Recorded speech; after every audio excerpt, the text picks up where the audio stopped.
Hello, everybody, and thank you very much for joining me today on this surprise Sunday afternoon streaming of Diablo 2, the Sorcerer.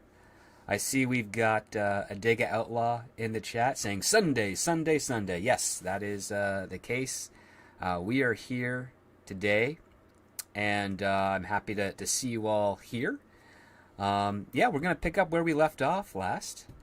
I seem to be a little bit off to the side. Let's see if I can change that a little bit. Just move a little over here so I'm not crossing over with my logo. I can live move here, which is pretty cool. So yeah, we're gonna pick up where we left off from the last Diablo playthrough, and see what happens in today's adventure. So thank you all for joining me, and I can't look forward to seeing what sort of craziness happens today and how quickly I will die, and inventively how I will die. So we're gonna go with Jazareth and see where he's at today.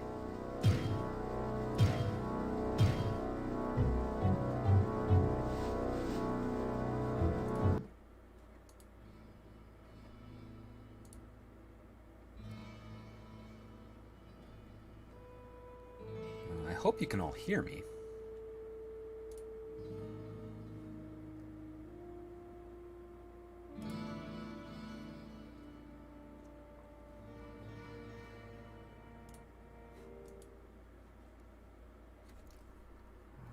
Alright, so here we are. And I seem to have the same issue that I'm having last time where the chat isn't showing up. It's weird.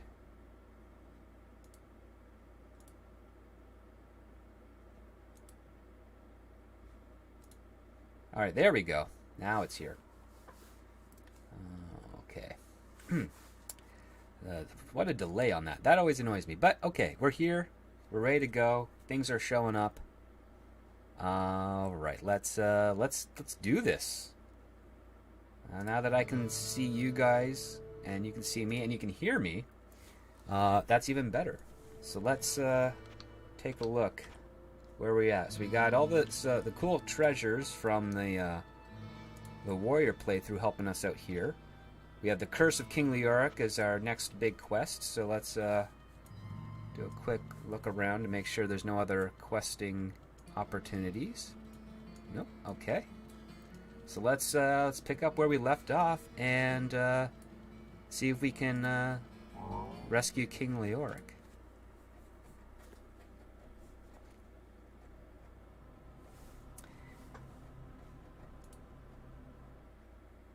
I cannot get there from here.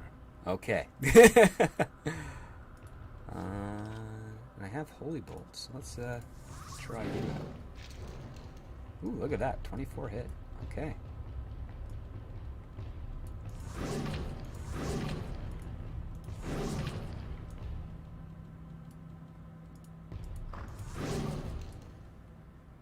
A creepy shrine. No, we're not going to do that.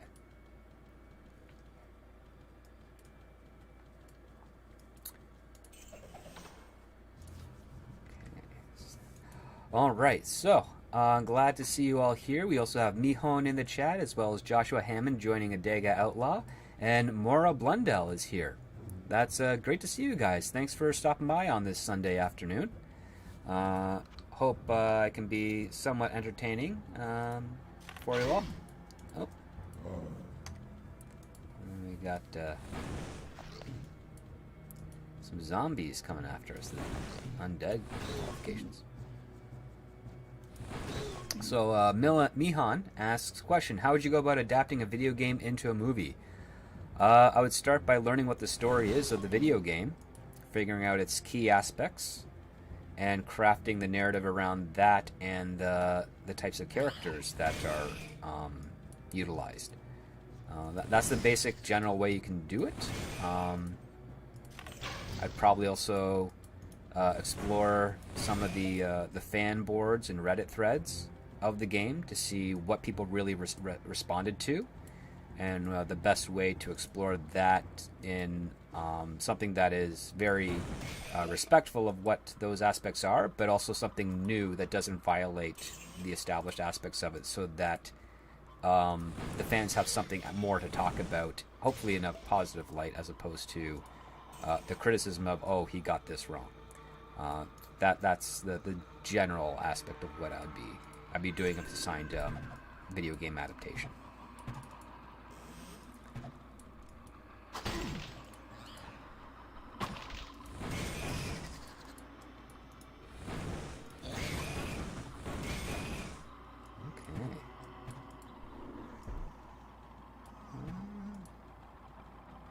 A lot of not very fast guys. I'm still used to the hell guys from my warrior class playthrough, so this feels more like a walk in the park compared.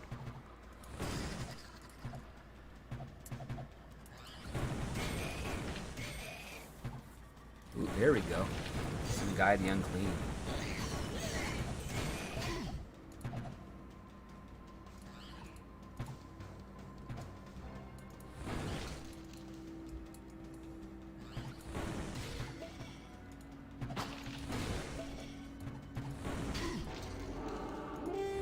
Got a level, sweet.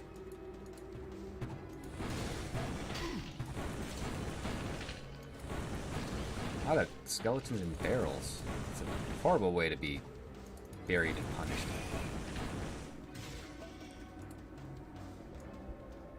Maura Blundell says, Script Doctor, will you be watching Knock at the Cabin? It's the first I've heard of it. Don't know. If it's a horror film, maybe. I'm not the biggest fan of horror overall, but I'm not against it. So if it has an interesting premise, I'll check it out.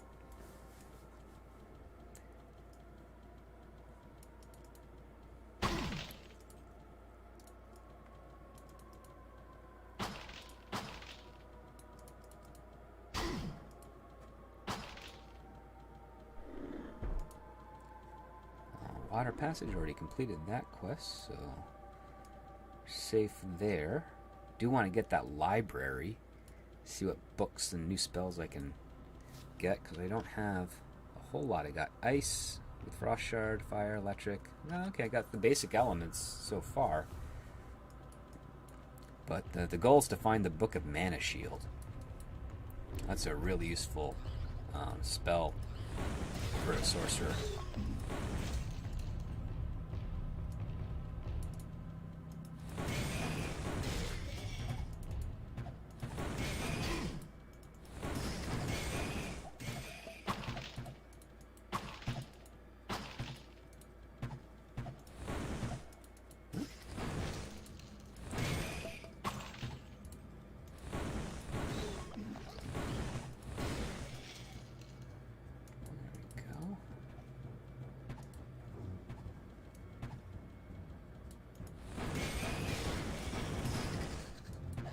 Enough mana.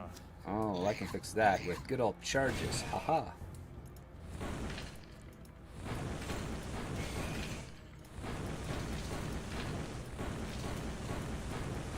Bone Ripper. Looks like he's immune to fire? Yes, he is. Let's see if he's immune to default. Oh. Not enough mana. There we go.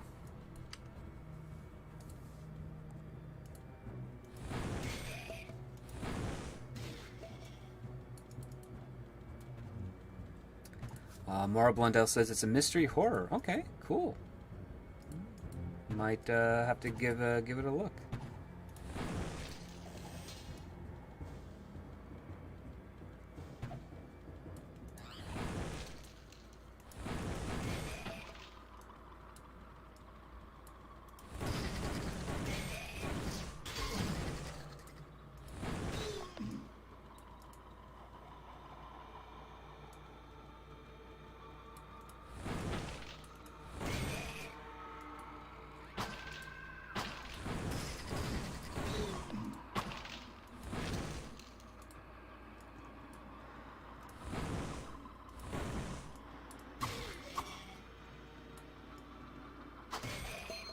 nice, a ring.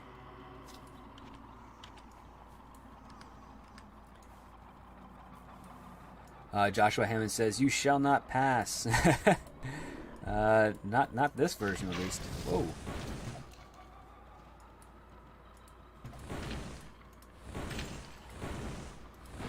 Not enough mana. Again, I can always.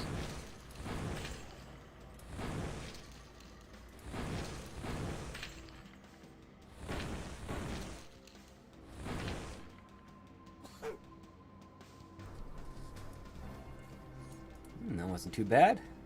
I cannot get there from here.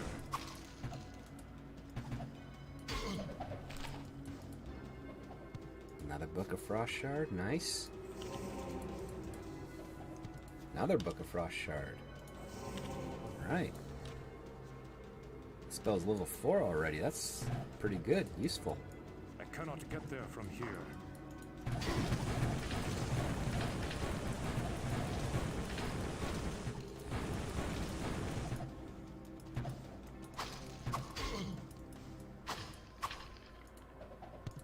And telekinesis, nice. Pick up things from a distance now. Anything here? Nope, okay.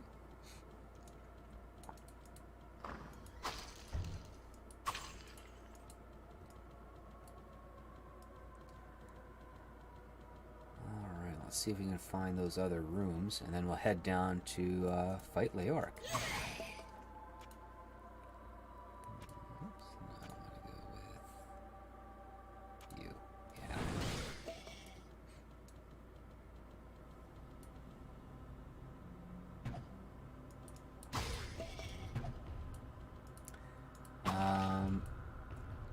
Knock at the Cabin says Mihan is M. Night Shyamalan. New film. Oh. So he's still doing horror, huh? Okay, well.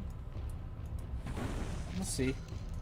I don't have anything personally against him. I just feel sorry that the industry kind of pigeonholed him into horror right away because of the Sixth Sense. So. Ooh, rare axe.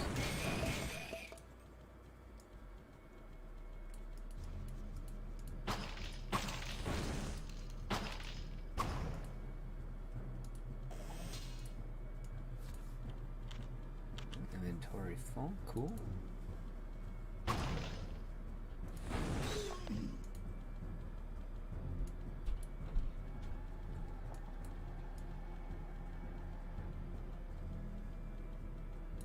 Anything of value in here? Unfortunately, no.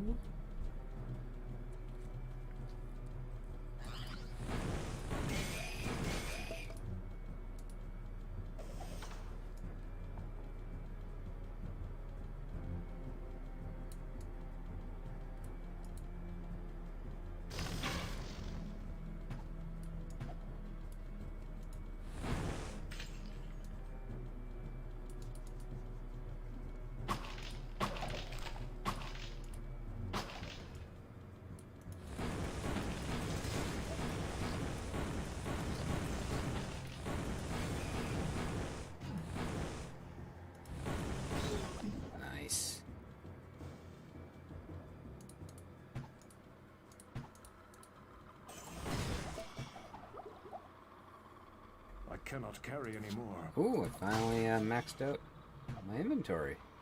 Alright. Have to head up to town soon.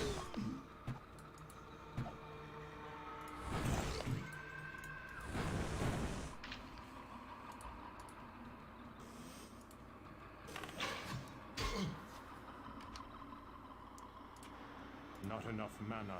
Oh, I can fix that with you. Alright, let's go identify.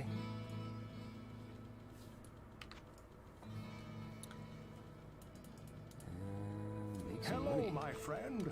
Stay a while and listen.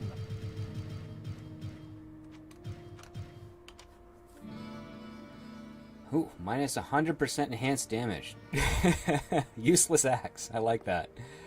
3 to vitality. Resist lightning axe. 12. 2 to fire damage and chance to hit. Cool. Let's Whoa, what can I do for you? get 0 for that. That's not bad on cash. It's okay. That's alright. And I'm going to probably keep the axe. Let's take, what was it, sash? 2 dual attributes and 1 regenerate mana. Well, keep that as a good starter for these guys. Nope. I'll also throw the axe here. Never know in the future. Maybe the barbarian will like it.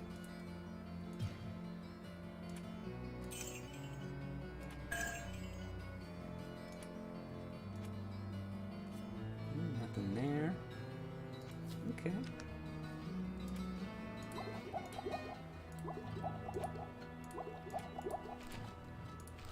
Got some cash. Maybe you can afford a cool book.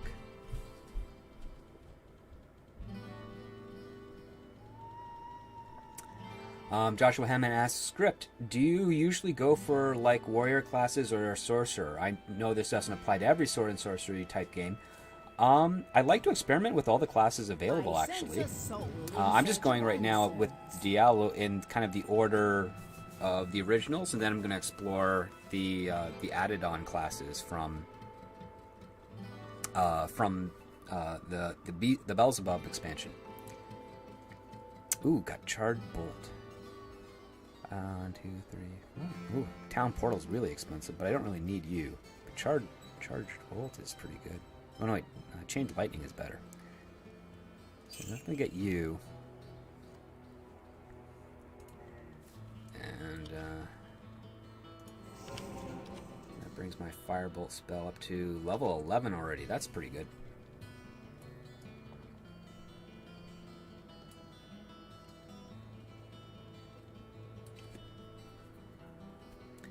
Mihon says you're looking forward to Evil Dead Rise and Infinity Pool. Cool. Yeah, that's right. They're doing another Evil Dead. Oh. I'm a big fan of the original 3. Evil Dead 2, and Ash versus the Army of Darkness, or Bruce Campbell versus the Army of Darkness, technically. Love those films. They're fun.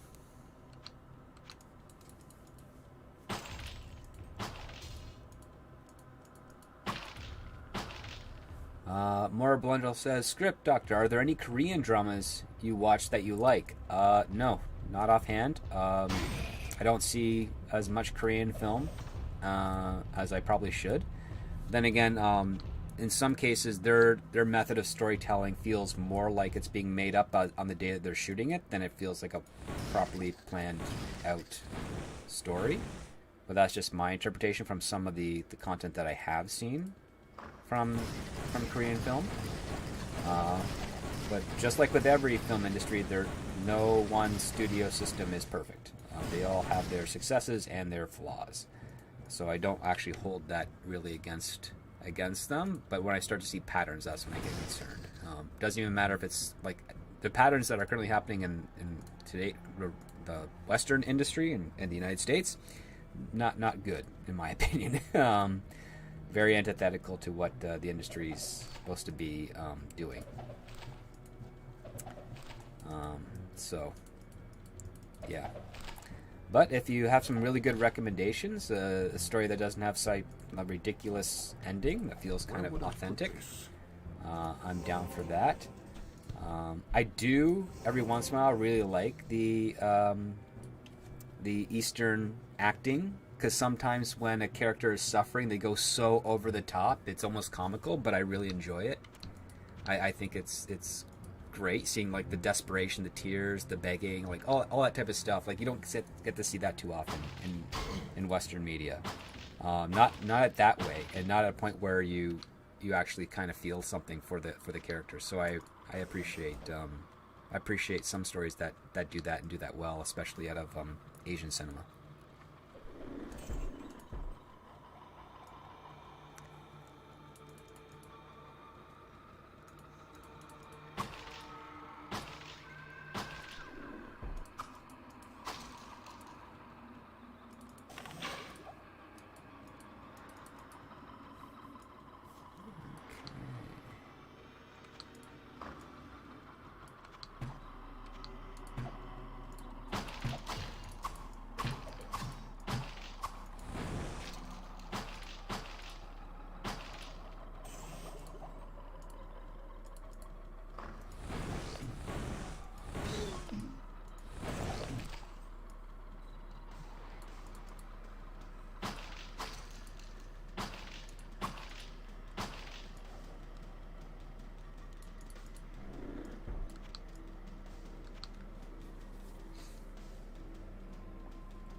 this level is cleared.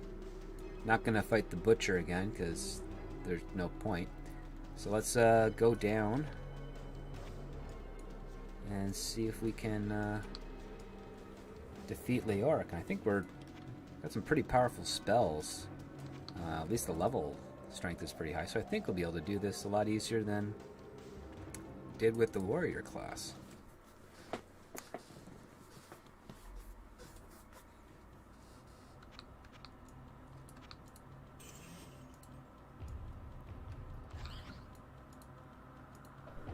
Where would I put this? That's a good question. Where would I put Oops. this?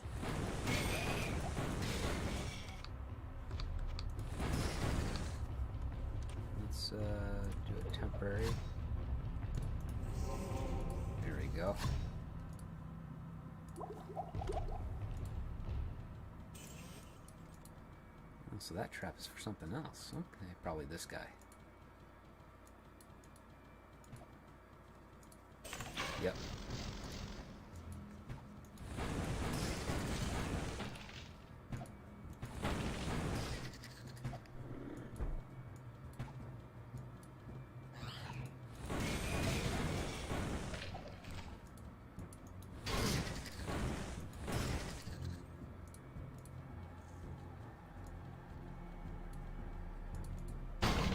Ooh.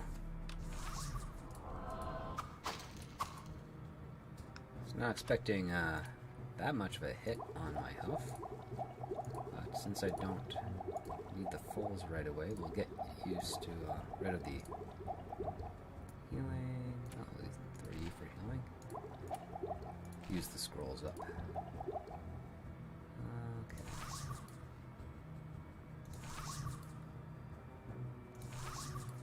There we go.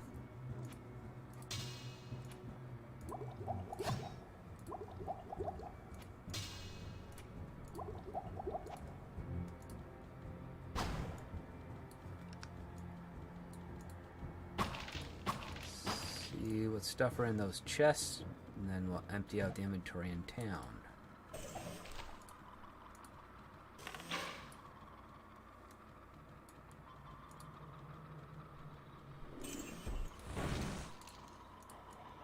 Money, money, money, money. Yeah. Okay.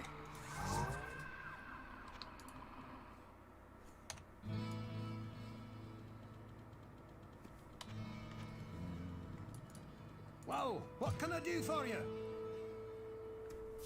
Let's see. Two-handed damage. That's pretty good for a barbarian in the future. It's not bad at all. And let's just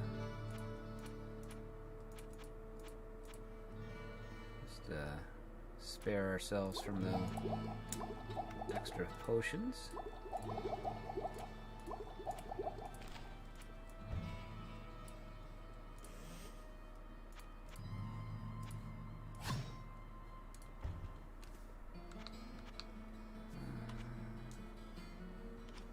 Might have enough money for another book. Mihan asks, are you going to see Henry Cavill's swan song as Geralt in Season 3? No. I actually haven't followed much of The Witcher at all. Not that I'm not interested, I just haven't. I think I saw some of the first season, but didn't complete it. Nothing against Henry Cavill or that, just wasn't something that interested me, personally. Well, I am going to check out Argyle, the Henry Cavill-led throwback action film.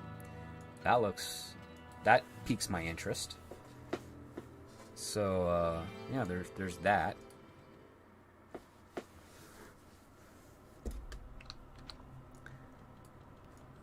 Okay, let's head this way.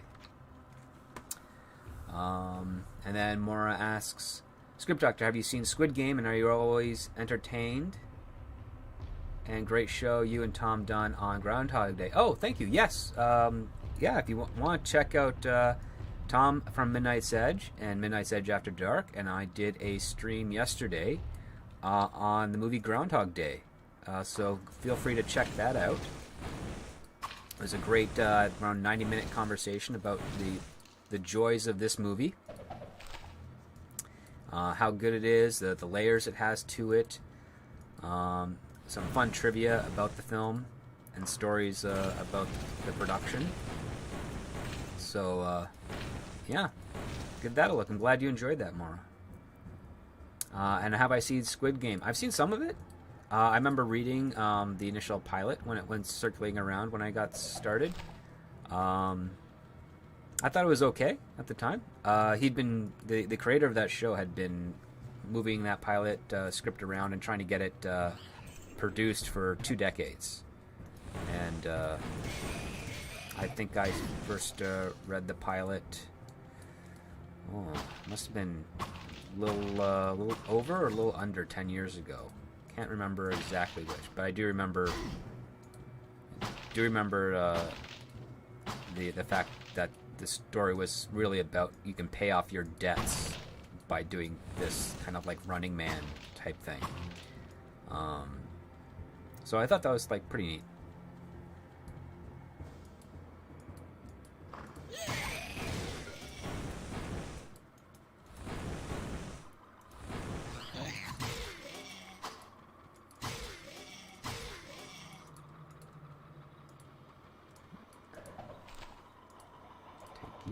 Another Book of Frost Shard.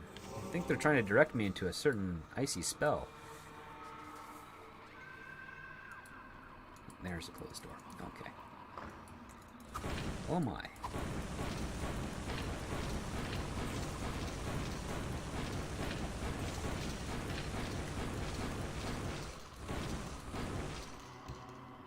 I think I got him.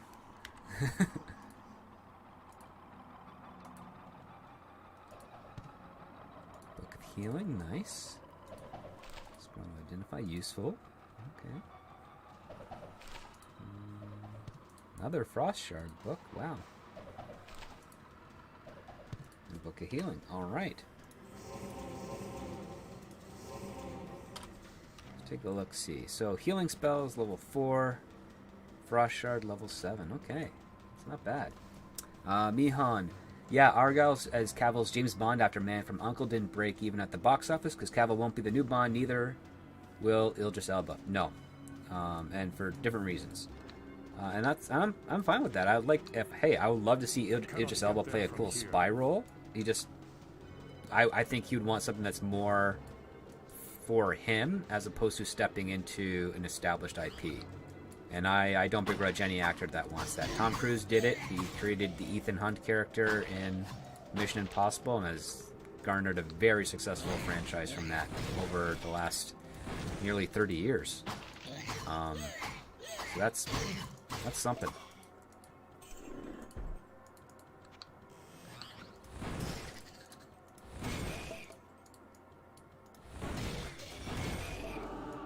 Sweet, another level.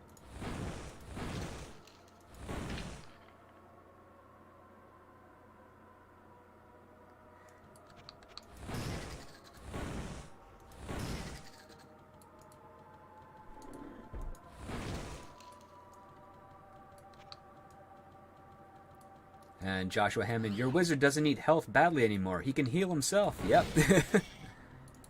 I can.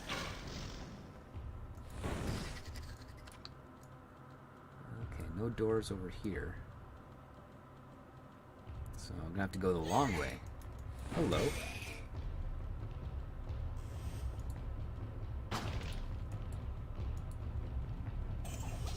Nice.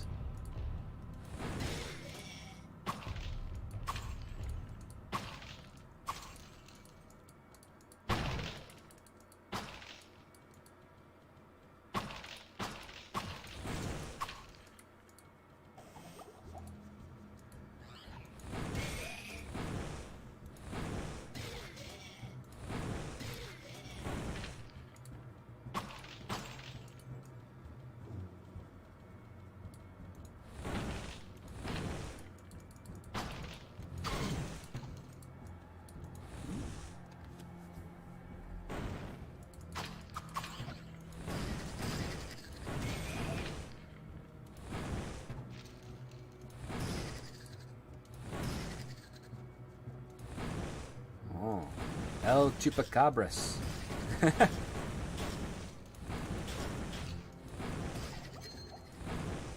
Oh, another ring.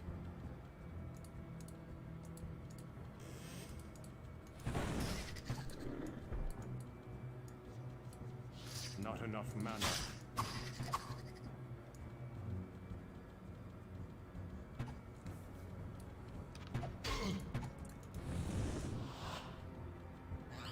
That's weird. You're supposed to recharge my mana. You didn't.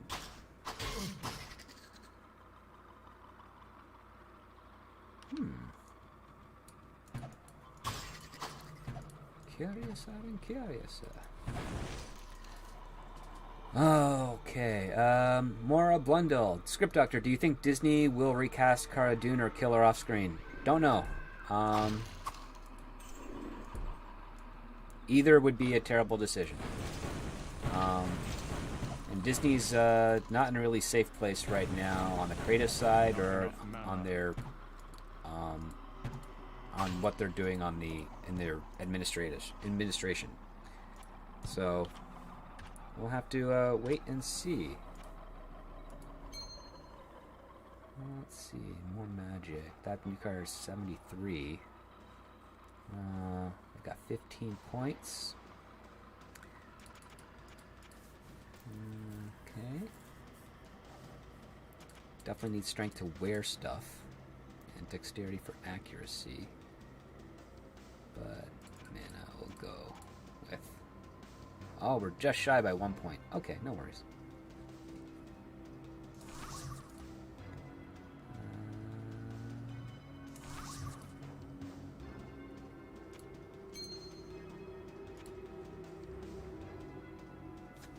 Let's try this spell again. Oh, okay, it's only in... Okay, it's not recharging much of my mana, so I'll have to rely on the potions. That's okay. Probably get some more Dark Pact later and up that. Twilight Nebula is here and says hello. Well, hello, Twilight Nebula. Nice to see you.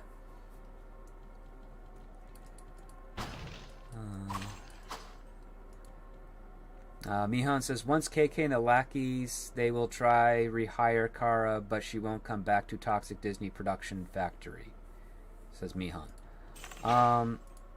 Listen, Gina Carano's doing her own thing, and props for her. One thing that is kind of true to form when it comes to the industry, especially the Hollywood's specific of the talent pool, is that if the people that fired you are no longer there, and the new regime really wants you back, you have some pretty good negotiating power, and some people can use that to their advantage to get a great deal, and also at the same time appreciate the fans that supported them in the first place. So we never know. Who knows? In 5 years, if The Mandalorian as a show is still going, and Jon Favreau is still there, and the whole Disney regime that did not appreciate and prevented Gina from coming back by not renewing her contract, was no longer there, and she was given an offer and certain assurances, I would not be surprised to see her return, but I don't see that occurring anytime soon until Disney sorts its own issues out. And they've got a lot going on right now.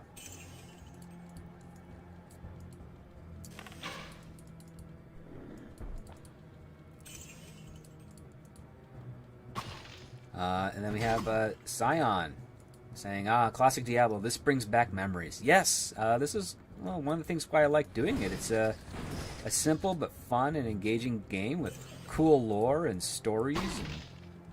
And some of the performances are a little hokey, but I think they bring a certain charm to this style of a game. So I dig it. Griswold is hysterical. Kane is funny as well. Skullfire.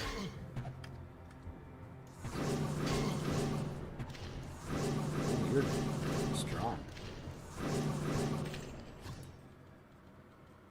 would I put this? That's a good question. Where would I put that? There we go.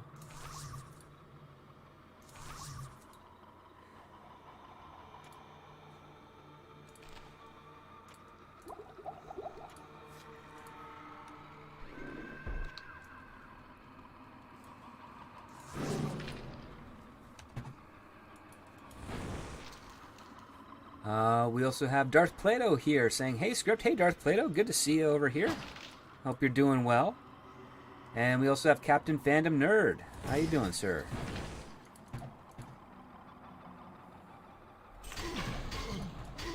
Joshua Hammond says, "I was once a wizard like you until I took an arrow to the knee." Oh, that's funny. I have no room. I'll make room soon enough. Ooh, a hunter's bow over there. Okay.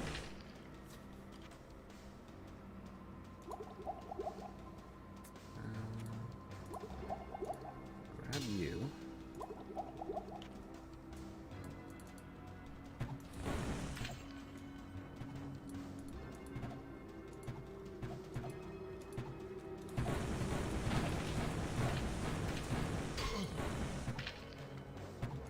Still shooting at me, huh? Okay.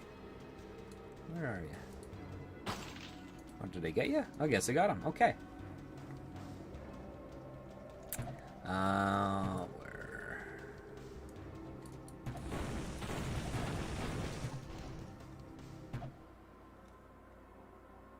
There's someone else shooting at me and I can't see where he is. Is he in here? Yep. There we are. Okay. Scion says, really need to return to Diablo 2 and finish that once and for all. Yes, I do have Diablo 2 and the resurrected version, which I hope to be playing soon with Ords, Boards, and the gang, because that was a lot of fun. And, no, I don't need that spell. So I'm just going to swap you out like so. Hello, my friend. Stay a while and listen. What ails you, my friend? I technically don't need the large. Whoops. 1 row of health is fine. Keep the rest here. Oh, what can I do for you? Has 1 points of damage, high durability. Don't need that. Oops. Clicked the wrong spot. Oops. Alright. Nothing cool on the armor side. That's normal. Plus 4 to vitality. Okay, these are some good stuff to keep for the other guys. We'll do that. Meon said, is James Gunn involved in the post-production of Guardians 3 and Aquaman 2 while gearing up the plans for the DCEU 2.0? Okay, James Gunn is definitely in part of the post-production for Guardians 3. That's his film. That's what he's doing. With Aquaman 2, that'd be Peter Safran more so than him, because Peter Safran is one of the producers, I believe, on that, if I'm not mistaken. There is no DCEU 2.0 because there's never a DCEU. Never existed. That was created by some certain fandoms, and it never caught on with the studio. Warner Brothers doesn't acknowledge it. Never was a thing. I don't know why people like it, because nobody can tell you what the E stands for definitively. So they're just DC films. And right now, the new regime is calling it DC Studios, and that's what it is. And we'll see what happens. Probably we'll hear an announcement hopefully any day now of what their proposed slate will be. So yeah, we'll have to wait and see. But no, James Gunn, there's currently no rumor or any indication that he's having anything to do with the stuff that's already scheduled to release this year. Wow, buy Circle of Ice for $5,000. Book of Lightning. Lightning is really good. Do I have that spell? I have Discharge Bolt. No, Lightning would be good. Oh man, they're so expensive. Yeah, well, we'll get Circle of Ice, Freezing, this Area of Effect. Let's see you guys in the chat. Which one would be better, Circle of Ice or Book of Lightning? I have only got enough money for one. Circle of Ice will be number 1 because it's the first tier, and Lightning will be number 2. So throw your choices in the chat, and we'll go with that.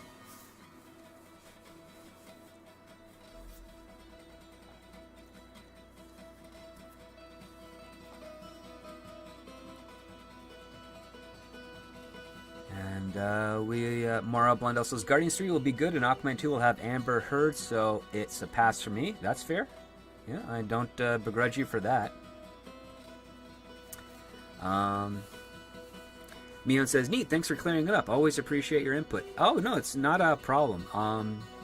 With regards to like the DCEU term, it was done by a journalist as a slight against Warner Brothers because Marvel had already established their MCU. And during the time when I would be walking through the Warner lot every once in a while, you'd have some fans ask about that on the tours, and everyone at the studio would be like, we don't know what that is. Because they don't. Like, where are you coming up with this? We've never advertised. It's never been used on any of the labels of our films. It's just what we don't call it that, so we don't know. But right now, the branding is kind of being solidified with whatever Peter Safran, Dave Zaslav, and James Gunn are doing. All right, so we got 4 2s in the chat. That's for Chain Lightning, or sorry, Regular Lightning, Book of Lightning. So we're gonna buy that one, and that's gonna be the part. And we'll recharge my stabs. And there we go. All right, so we got the new lightning spell right there.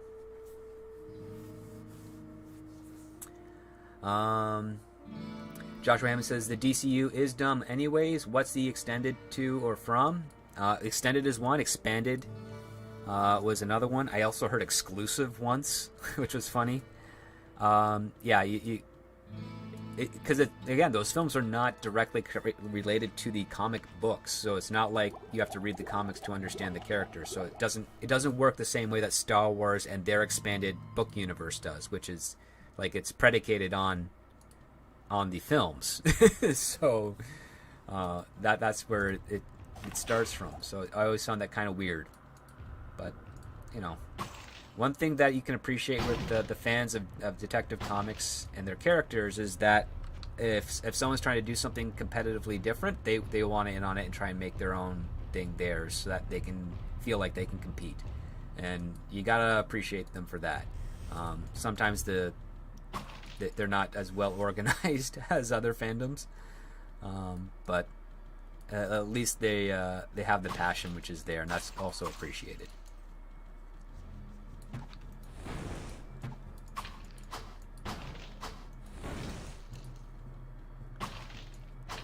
All right, so we have found Leoric's tomb. All right. We also got Holocron Library Fox. Hail, Doc. Hail the Iron Wolves. Hail the chat. Well, hails. Hails all around. Cool.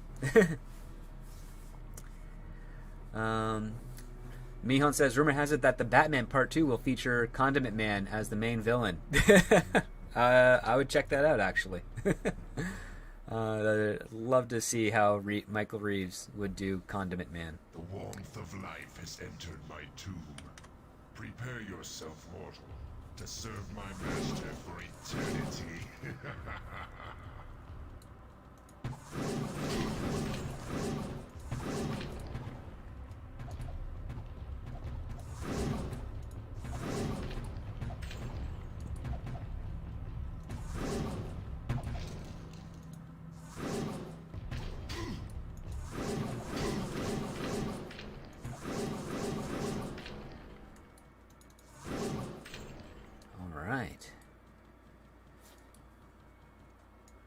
Question is, I'll go here first, maybe?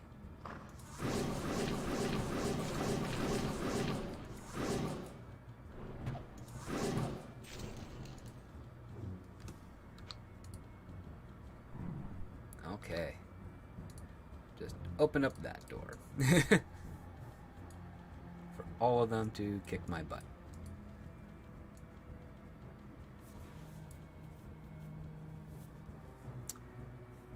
David Battler is here. Hey, David. Good to see you. Says Joker came out of DC, so there's more hope for DC than Marvel movies.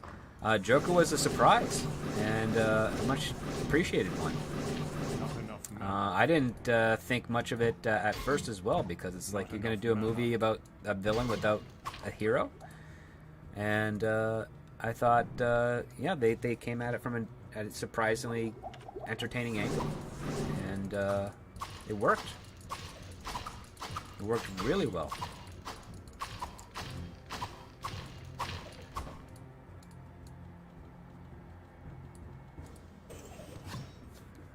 There we go.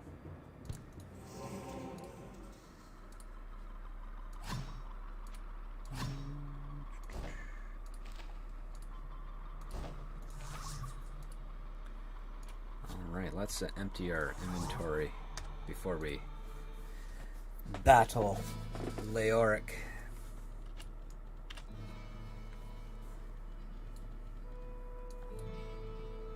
Hello, my friend. Stay a while and listen. Okay, that's not bad. Get rid of that. $3 attributes and 4 to dexterity. It's pretty good. $2 attributes. Alright. Let's keep the special stuff for future uses.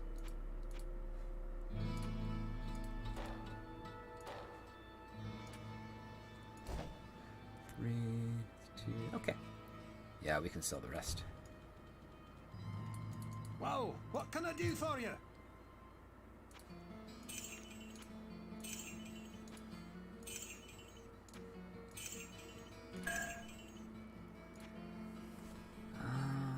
Okay, then we also have Scion says, me too, actually. Curious where the story goes with the Guardians of the Galaxy class, but I'll wait for reviews first. Haven't seen the point in the MCU since Endgame. That's fair. And David Battler says, Joker is only 9 out of 10 superhero movie in 5 years. Nothing else has been even close. Yeah, you can even argue it's not really a superhero film. It's just a psychological tragedy of a damaged man trying to resist the pressures of the world pushing against him. I sense a soul in search of answers. Oh, here we go. Got firewall, telekinesis, book of lightning again, town portal, lots of town portals. Can't afford the firewall. Telekinesis, I don't really need any of these right now, so we'll just wait till you get more money, because you only have 3,300 gold. Mihan says, Marvel plans to introduce Blade and kill him off in the same movie, replacing him with his daughter. Was the reason why the previous director jumped the ship? Thoughts? Don't know. I wouldn't say that might be the sole reason. That might be one of them, but I don't know for sure. No one has shared any information regarding that production with me. But if I do hear something, I'll be sure to convey it. But right now, it would all just be speculation at this point.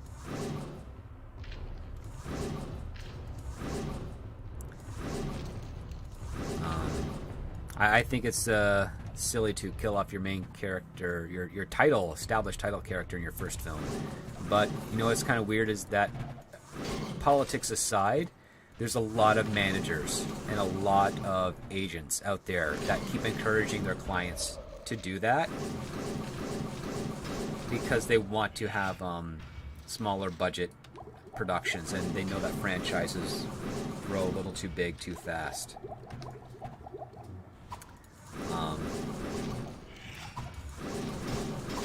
Ooh.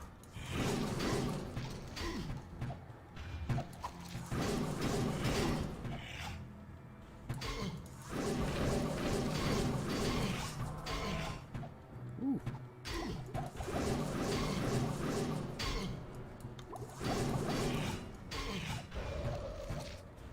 blowing stuff up around me. There we go. Leori, I'll find your son.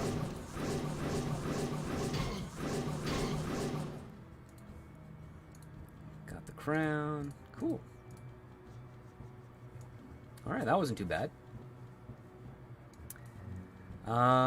Mora Blundell asks, Script Doctor, will be watching the Super Mario Bros. Movie. I am looking forward to this. Yeah, I might check it out. I remember seeing the original one with Bob Hoskins and John Leguizamo in theaters. It was very weird, but I did see it.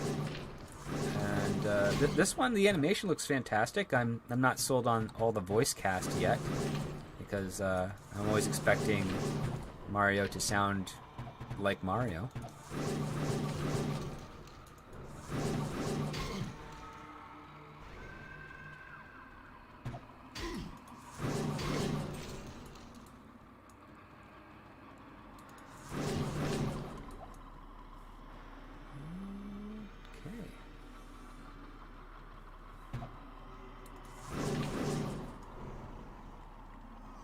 Abdulio is here, and he says, good afternoon, Script Doctor. How goes your day? It goes quite well. Had some very productive meetings earlier. With regards to some cool projects coming out in the future. Can't wait to get the go-ahead to share that information with you all. So yeah, I'm quite happy. Hope things are going well with you, sir. Whoa, almost got me there. Not enough mana. There we go.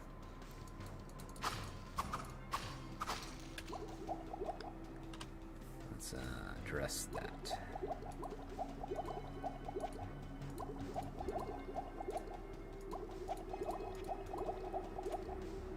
There we go.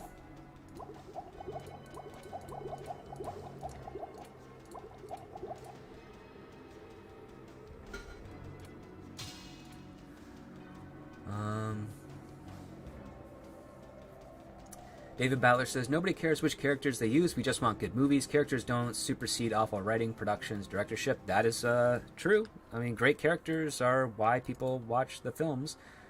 We rely on the reputation of the people that have done it right to gauge our expectations by.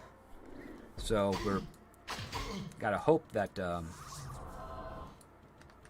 that they live up to that. So yeah, we'll have to see.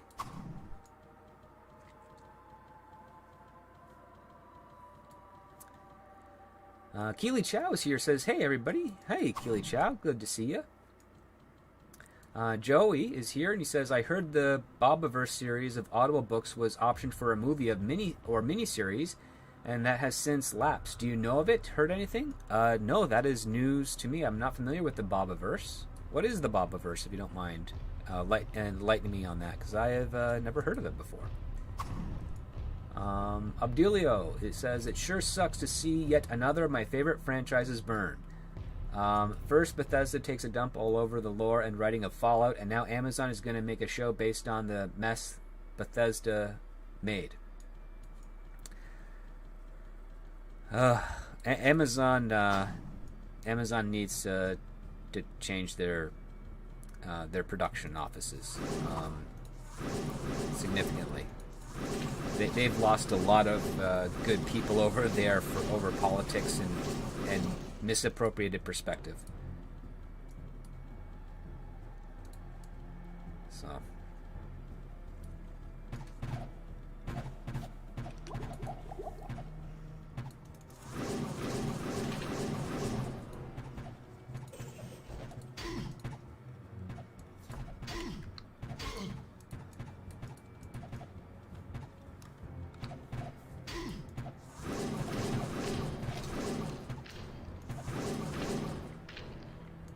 Go. Do you have room for the shield? Yep.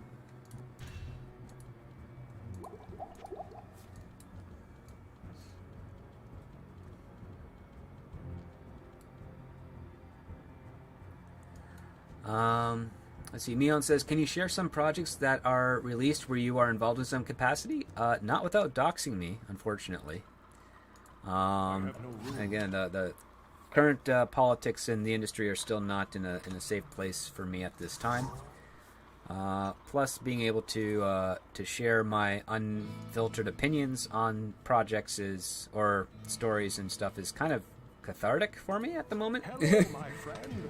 I don't have to worry about those opinions costing me a job or potential job. What can I do for you? So I might stick with that for a while. But if you pay close enough attention, you might be able to make some connections. And with that, I say just please don't publicly release them at this point.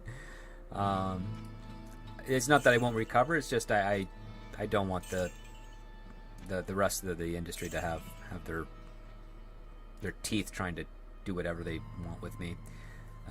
Yeah, there's complications with that. Alright, so let's put this away. We just completed the Leoric quest. This is a decent shield. We can hold that here.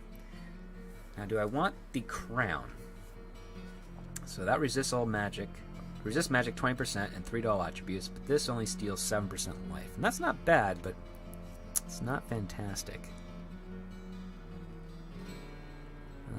That's 3 and 4.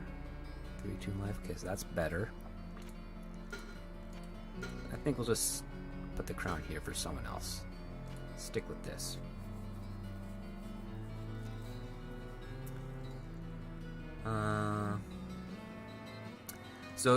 Scion says, so Script, have you stopped making videos on your channel? I mean, I understand why you might want to stop given the train wreck that was New Trek.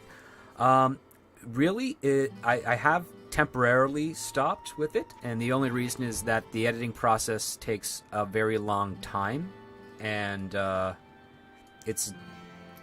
I mean, it just... the videos that I've written and some of which I have recorded are extremely long. And they take many days to edit, and I find that I really only have a couple of pockets of hours in my schedule per day to do things, and most of the time I like to either write or I like to do a little respite like this with the gaming stream, so I decided to reconcile a little bit of both so I can still provide people who enjoyed my content some content, but I do have some videos in the works. One that I spent quite a bit working on, which I couldn't get past the YouTube Content ID algorithm, is actually on my Patreon. And that's one of the other reasons why I started the Patreon.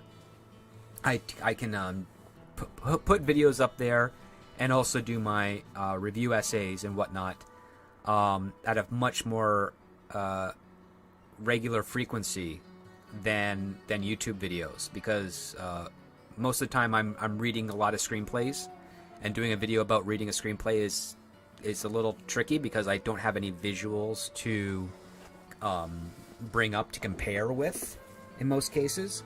So I've done a text-based Patreon where for $5 you can see the general articles I have about screenwriting and certain shows that I've analyzed. The next tier you have access to like an Ask Me Anything type of part here that I don't do in the same regards with YouTube. And then I have a higher tier where you get you can read some of the scripts that I have permission to share of shows and movies that are either being shopped in the industry or being in development and ready to be produced and released. So you get exclusive access to that on early content.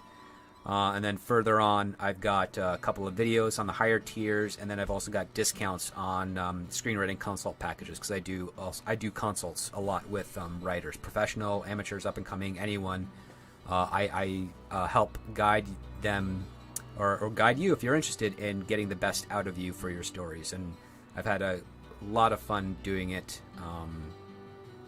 Yeah, that's why I started the Patreon. That money is going towards another project that I hope to announce at least within the next 12 months. So that's one of the things that I'm doing it. As things right now, I'm working on multiple projects at the same time, so that's taking a lot of time away from doing the videos. The only breaks I get are like a stream like this, with the Diablo or even with the Valheim, or doing some of the guest appearances on various other YouTube channel shows, just to like cleanse my palate and get my head out of the creative side of the Hollywood industry that I do. And it's tricky to do because I'm stuck in Canada at the moment, so it's always over the internet and like Skype or Zoom or what have you. So I also have to get outside. I just can't be cooped up all day. Even when it's cold, like it is now, even though it's kind of a mild cold for Canada. I do have to go outside, get some fresh air, get a walk in. And then I've got my girlfriend, who I don't like to ignore. So I make sure I give her my attention. So yeah, those are just the generals of my schedule and responsibilities at the moment. But if I finish the next few projects that I'm working on earlier on enough this year, I will have enough time to get back to editing and releasing some videos for you. I really do want to finish off and release my final episode of season 2 of Mandalorian for you all. That'll be something. Very educational video. So I hope that works out.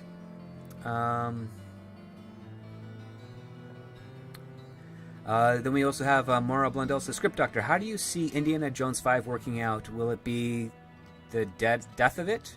I wasn't impressed by the trailer. It didn't feel like an Indiana Jones film. It felt like a modern-day action film with the veneer of Indiana Jones. So I was a little... Maybe the next trailer will be better. I don't know. I don't have my faith in it, even though I think James Mangold is a great director and writer. He's done some really good stuff. His social media behavior has been weird, and some of the influence that he's has to reconcile with the story he wants to tell it's kind of a difficult juggling act to produce. So I don't know yet. Joey says, Bobaverse is a series of 4 books. A programmer, sci-fi geek, gets killed and resurrected as an AI in Earth's first starship and heads for the stars shortly before nuclear war. Oh, interesting. That's a very interesting premise. David Battler says, respect internet anonymity. Yeah, the rules that I had with regards to doing this is that I'd be honest as I can without doxing myself. I would throw out a couple of pieces of misinformation just to make sure I could be protected, but it wouldn't be with regards to my career or my friendships. That's basically it. Those are the rules. And then the other part too is I'd behave as if people knew who I was really. That's the other part. I didn't want to be those types of like the troll or an exaggerated keyboard warrior or anything of that nature. Just wanted to be, see if I could be myself. And as far as I can tell, I think I've achieved that. Hopefully I have. I leave that up to you as the audience to determine and be the judge of. Abdelio says, I'll just say, don't let the awfulness of whatever Fallout show is going to be affect what you might think of Fallout 1, 2, and New Vegas. Those are made by the original developers. Bethesda simply published. Okay, yeah. I think I have Fallout New Vegas for the Xbox 360. I got a Fallout for the Xbox 360. That's what I know. I just haven't played it yet. David Ballard says, the only people who deserve doxing are those who break the law. Opinions aren't breaking any law. I'm still conflicted on the doxing process. But if someone breaks the law, I think they should be brought to justice, absolutely. That part I can agree with. Due diligence, fair trial, all that jazz. I think that's very important myself. Abdulio says, and that's the end of my rant. I'll stop bringing it up now. My apologies. No, don't worry, Abdulio. If you're passionate about something and you have questions or thoughts, you're welcome to share those here. The only rule is be respectful, and if you can exercise polite language, that's appreciated, but not required, of course. So, I just want this to be a really fun, welcoming place for everybody. Differences of opinions are fine, because you never know. I might learn something and be able to expand my own perspective, and hopefully you guys are able to do the same as a result. That's a great part. I like that part of discourse. So.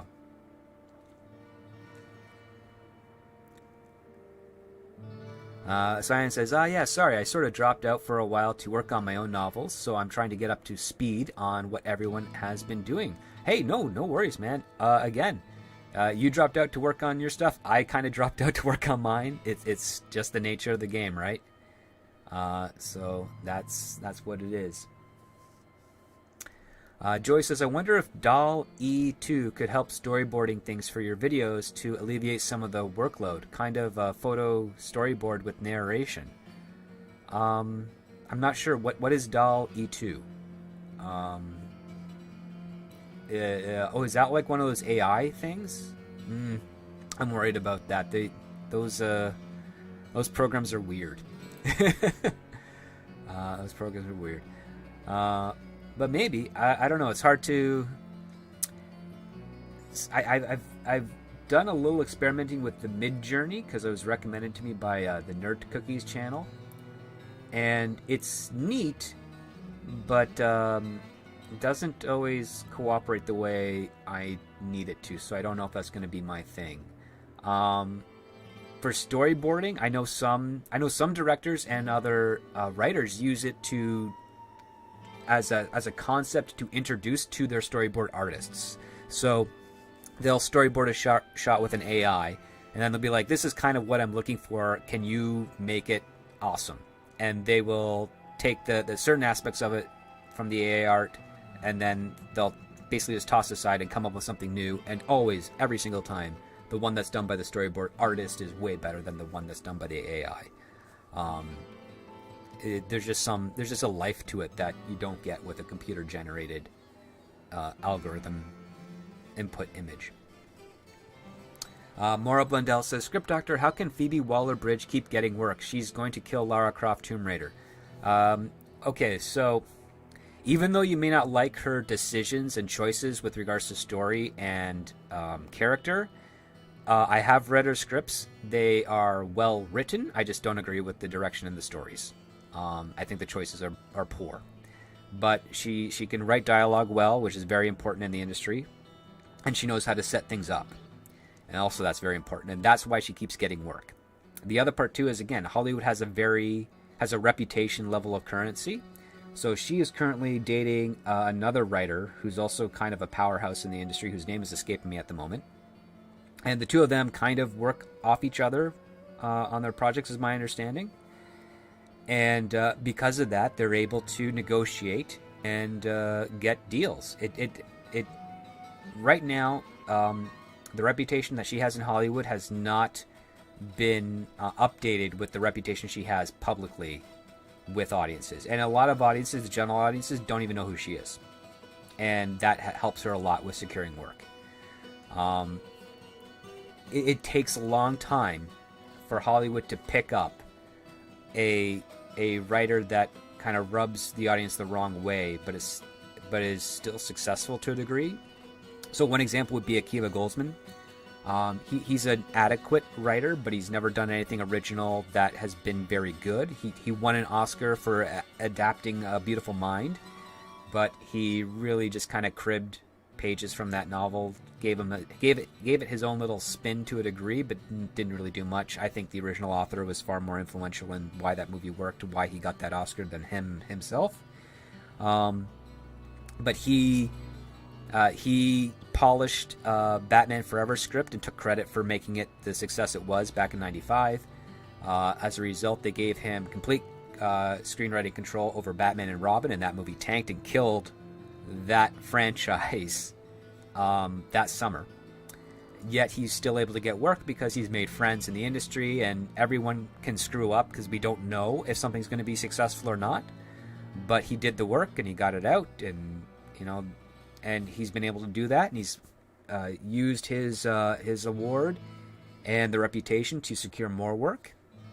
And now it's as he's getting older and people are getting more wise, he's getting a little bit fewer jobs, and eventually he will I mean, he'll still be working, but he's not going to have the power he needs to, because a lot of the friends that he has made over the years are going to be retiring or aging out of the industry, and some of the newer blood is well aware that he is not the legend that he himself proclaims. So it goes in cycles. Eventually, other writers will have that too. I think you have to be very bad at the very start before you can earn that ability to quote-unquote fail upwards, where you're not really failing upwards, you're just making really good friendships in business and able to negotiate potential future work before the rest of the world finds out that you suck.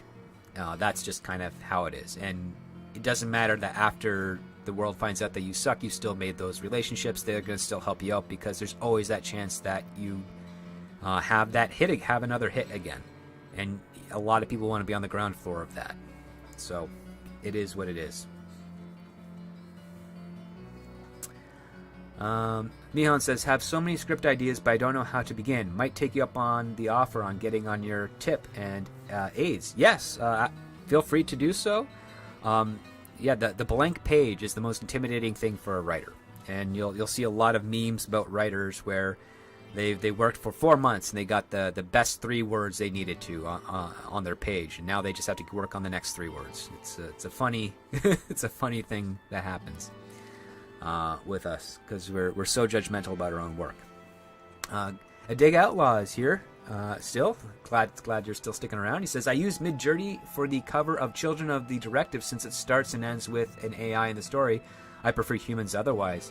Yeah, that's cool. I dig the covers. I got 2 of your books. you know that. So, yeah, it works for you. It works out. I mean, it is what it is, right? Maura Blundell says, Phoebe husband Martin McDonough. Oh yeah, is it? Are they married now? I thought they were just dating still. Okay. It's been a while. Maura Blundell says, we need more script doctor in the world to save us all. That's a lot of responsibility. I don't know if I can do that, but listen, whenever I can get something out there that puts things in a positive direction, that makes people really happy, doesn't, not at the expense of anyone else, I think that's a good thing to do. David Battler says, Lara Croft is not a good character. She's a lovable rogue like Han Solo, and probably worse. She's selfish and mega intelligent, a thrill seeker who has literally 0 morals. She does it all for fun and the challenge. She doesn't care about doing the right thing or meaningful relationships, 2 things Waller-Bridge will focus on. I'll take your word for that. I don't remember much about Tomb Raider as a character. I think I saw the Angelina Jolie movie. I can't remember. And I think I've only played the game once.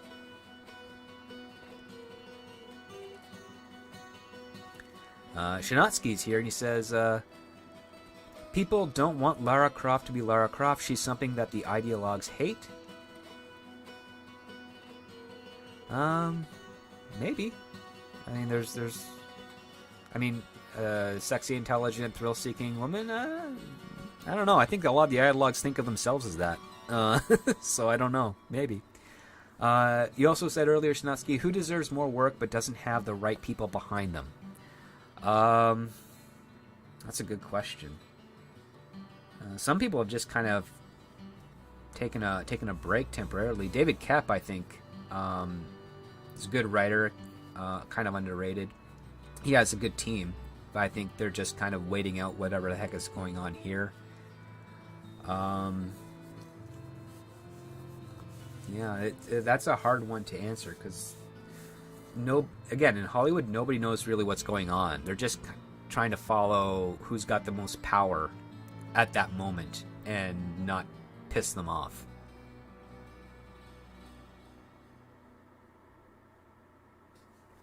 Alright, so we just finished Leoric.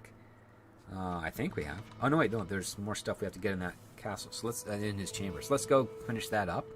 I'll let you guys type some more questions, and then we'll go do the next quest, and I think we'll call it an evening after that.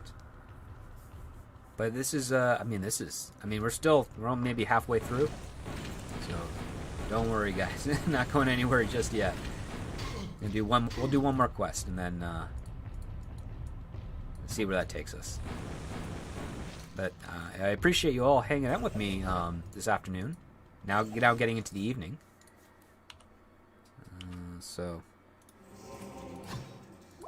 And loving your commentary and conversation.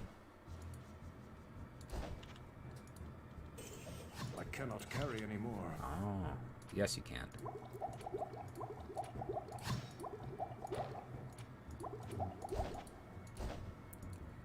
There we go.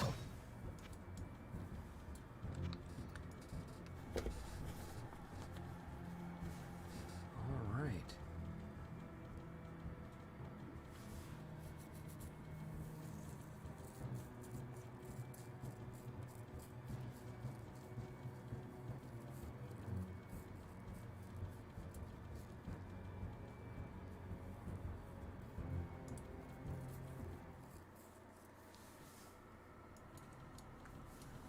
And let's identify that stuff, go back to town.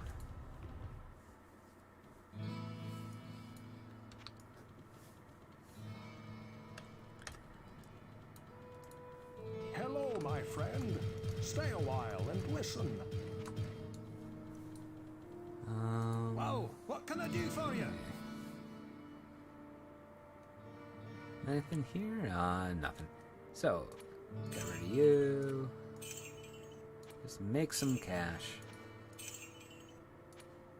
And,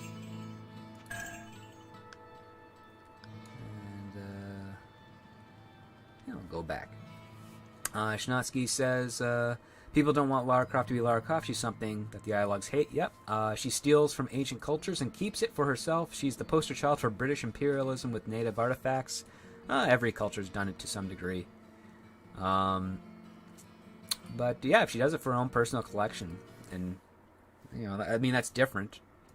But it's different than what you get from other archaeologist-like characters. So I mean, she is a raider. Doesn't really sound like someone that's supposed to be a noble person. But, well, it is what it is.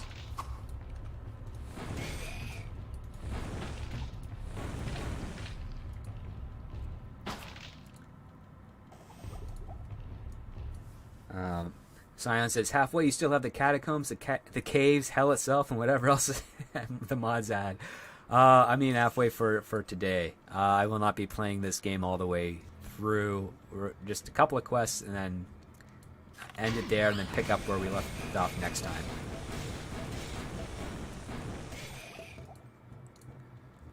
But yeah, there's plenty. There's at least, 15 more levels to go.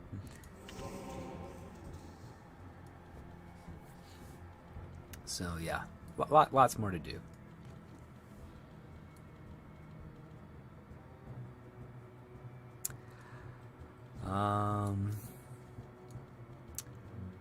Joey says, I'd really like to know how Superman 79 would be rewritten to deal with internet crime and stuff like crypto and Porsche pirates.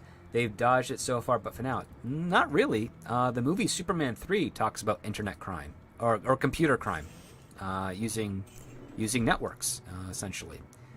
In fact, what's really funny is that it was based off the someone in an actual company stealing fractions of a cent and giving that money to themselves, and they got away with it because there was no law saying you couldn't do that, because it was money that could not be claimed by the company at the time with the way that they did the computer infrastructure. So it was just kind of there. So he figured out the program, he got it, he got the money, he got to keep it.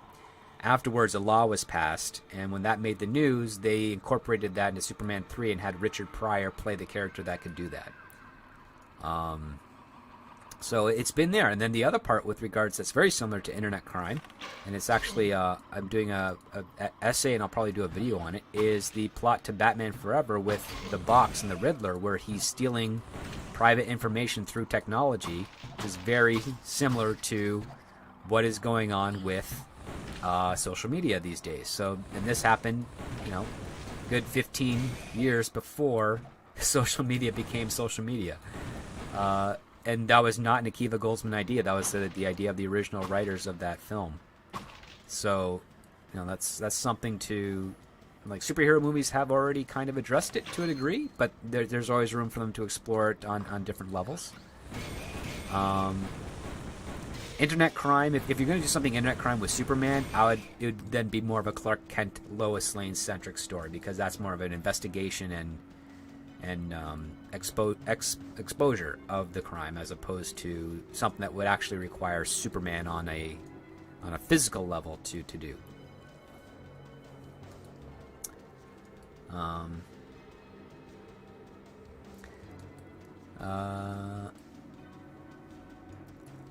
Mion says, have you heard any news about Metal Gear Solid movie with Oscar Isaacs? Nothing has come up other than the initial interest that Oscar has showed for it, at least on my end.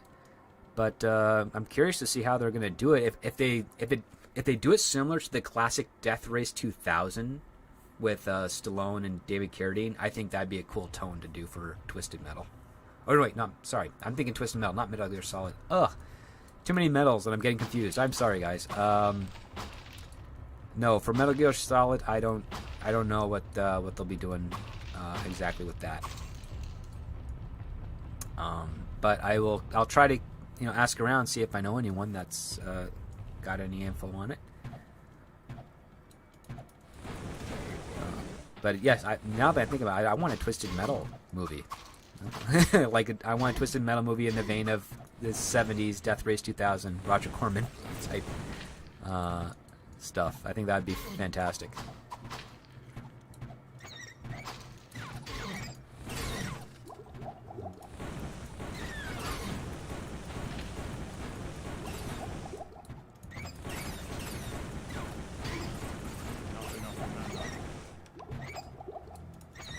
Bats are coming at me hard.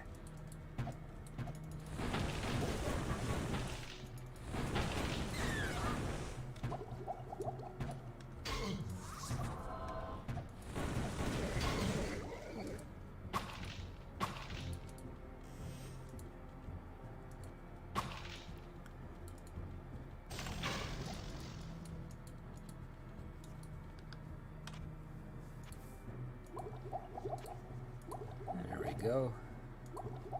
Oops.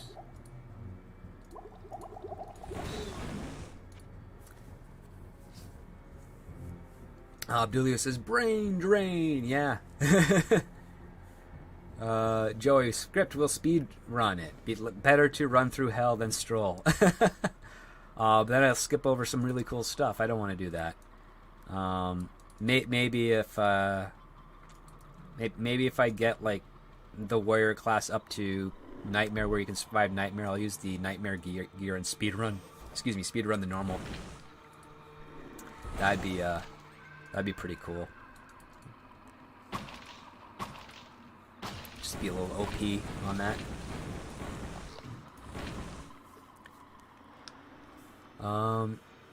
Holocron Library Fox says, Script Doctor, as a writer with a keen ear for words, have you tracked where this expression comes from that seems to have swept the world of popular speech? It is what it is. Curious filler, isn't it? I think that's from the Farmer's Almanac, essentially. I might be wrong, but it just seems something that you hear from farmers. The town that I spent my youth in before my teens was surrounded by a lot of farmers, and they would say things like that. It gets here when it gets here. It is what it is. That's the way the wind blows. Those types of things. I only ever heard it from the farmers. All the city folks would just be like, would say just because it is. That's what they would say. But the farmers always had something that felt a bit more wise sounding.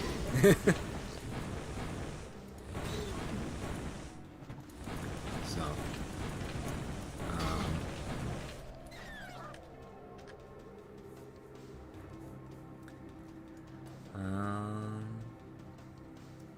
let's see where we have Shinaski. Jim Carrey is Elon Musk. I don't know.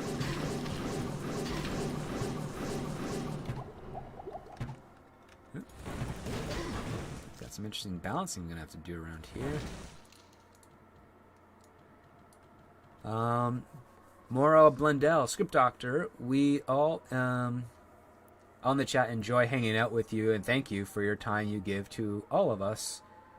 And please do give your girlfriend the same time too. Oh, I do. I only do this type of stuff when she's at work, and I don't have work myself, so I make sure she's not neglected.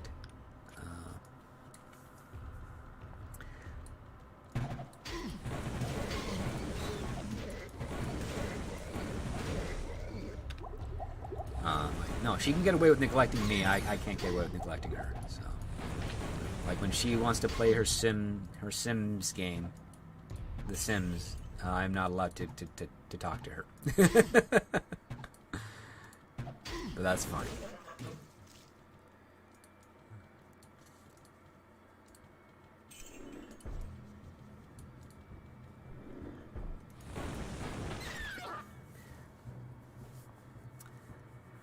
Moro Blendo says, like they say, happy wife, happy life. Yep.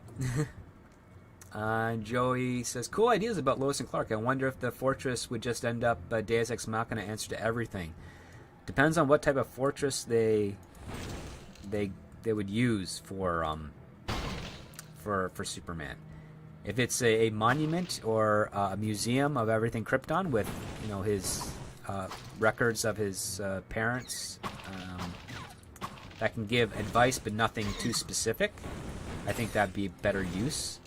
Like, you don't want to do what some of us call the Zordon approach. And the Zordon approach is where, in the Power Rangers series, and this came from Power Rangers because, again, fun series, very popular, not well written, but very popular. Zordon would just tell the Rangers what to do and give them all the answers that they needed in order to win the fight. They didn't have to learn or figure anything out. I think the one time they did was when a new villain came in, and they just accidentally figured out how to beat the goons easier.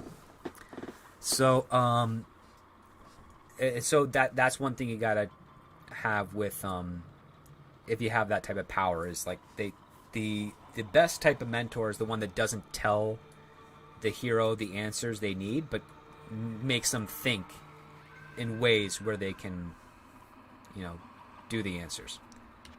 Okay, so now that we're done here, I think we're approaching the next quest, so let's go back and get that queued up. So yeah, like if you were to do, like, say, Jor-El or Lara from the Fortress of Solitude as avatars, if you will, Hello, my friend. I would be the type that'd be like, I'd give them general advice about the situations that Superman is facing at the moment, but when it comes to things personal to Krypton or to themselves, that where you can get into like further details, because it would make sense for them to know about themselves and their society and not to know what the heck's going on at Earth, because they were not alive when he made it there, and all of the observations they would have of Earth would be, I would say, outdated, and justifiably so. And you can have fun with that because you're giving challenges to your characters. And Superman is challenged not on the physical, but on the intellectual and the guile. The curse of our king is past, but I fear that it was only part of a greater evil at work. However, we may yet be saved from the darkness that consumes our land, for your victory is a good omen. May light guide you on your way, good master. Master, I have a strange experience to relate. I know that you have a great knowledge of those monstrosities that inhabit the labyrinth, and this is something that I cannot understand for the very life of me. I was awakened during the night by a scraping sound just outside of my tavern. When I looked out from my bedroom, I saw the shapes of small, demon-like creatures in the inn yard. After a short time, they ran off, but not before stealing the sign to my inn. I don't know why the demons would steal my sign, but leave my family in peace. 'Tis strange, no? Ooh, cool. All right, so we got Holocron Library Fox as well. It's the first answer I've gotten so far. So far, it has always been the pervasive, I don't know. Yeah, that's where I learned it. So I hope that helps with you. Holocron Library Fox says, does Belzebub D1 have the shift plus left key to send a potion to a spot in the belt? Excuse me. No, I can do it into inventories, but I can't. It doesn't work on the belt. As far as I know. Like, watch, let's see. So shift left click. Oh wait, yes it does. It must be in D2. It doesn't work on the belt. I can't remember. Yes, but oh no, it looks like it does. So we're good there. All right. What does Griswold have to say? Stay for a moment.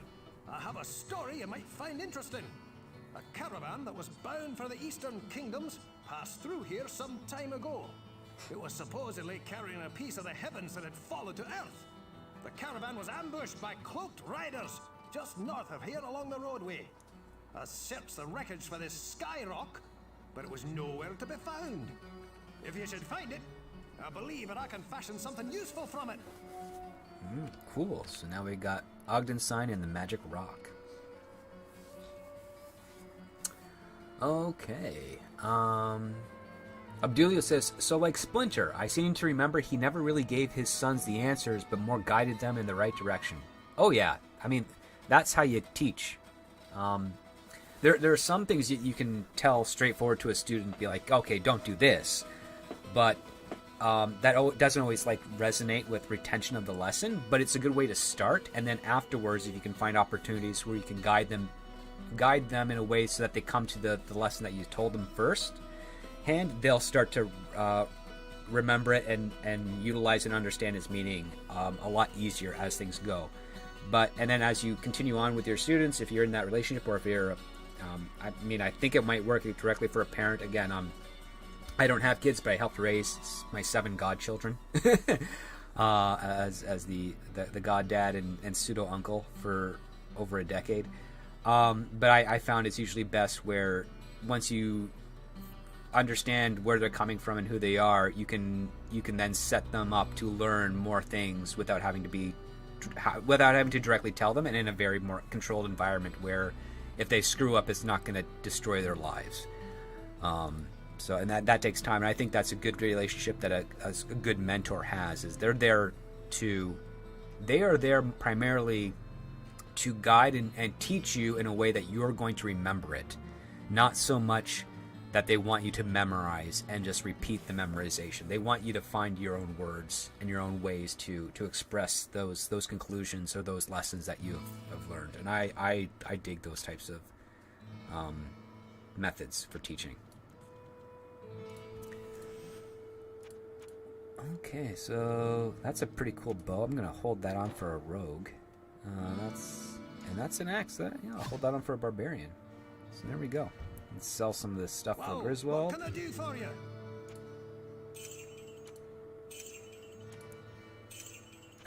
And we got some 12,000 gold pieces. We can do something with that. We can see if we can get that mana. If they have a mana shield book, that's a win. Joey says, you really frame Superman in new and interesting ways. I really wish you had a shot at running a Superman series. Who knows? If I can get my way out to LA, I've got some stuff that I can pitch that is very tantalizing. And I think I might be able to get in the door, or at least work out something. But I've got lots of ideas for cool IPs, and I have lots of ideas for my own original stuff. And I've been working with a couple of writing partners that have some great IPs that they're working on that they're going to bring out to release. So that's going to be fun. So let's see. We can get Book of Circle of Ice, so we'll do that. Holy Bolt's cheap, so we'll get that. Firewall, no. That's too much. Then we got Circle of Ice. There we go.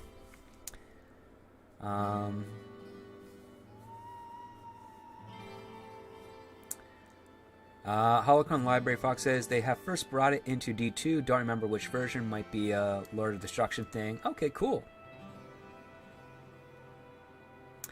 Maura Blendell says it's like Joel from The Last of Us. He guided and teaching Ellie. Yeah, he would. That'd be great. Neil's here. He says, hey, Script Chat. One of my favorite mentors is Oogway from Kung Fu Panda. His lessons are applicable to not only Po and Shifu, but everyone. Yeah, I've seen the first Kung Fu Panda. I really dug it. I thought it was a very sweet, fun, and endearing story. Joy says, mentoring sounds like growing those magic rocks, seeding them, and watching them grow. Okay. Might not fully understand that, but I think I get what you're saying. Neil says, personally, Script, I'd love to see you tackle Power Rangers again because your script sounded neat. Thank you. Yeah, I talked about that script on the World Class Bullshitters channel some time ago. That was a fun stream. I like talking with those guys about the those types of topics and geek stuff. It's cool. You get to rejoice in the fandom. I really do.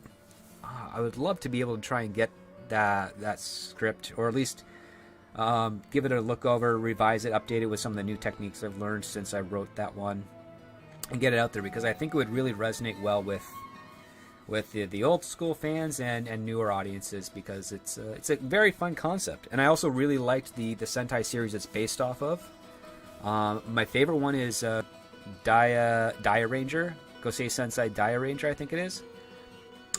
That was really cool. It's kind of Star Warsy with some of the character relationships, but I dug it. That's the one with like the Thunder Zords, I think, is what the Mighty Morphin Power Rangers used. That's a good one. And I liked O Ranger. O Ranger was pretty cool. That's based off the Zeo thing, I think. Mora Blundell says, Script Doctor, we got you teaching all of us, so thank you. I'm just sharing my thoughts and ideas. I've been a teacher. That's how I was able to afford to go out to California for my first internship.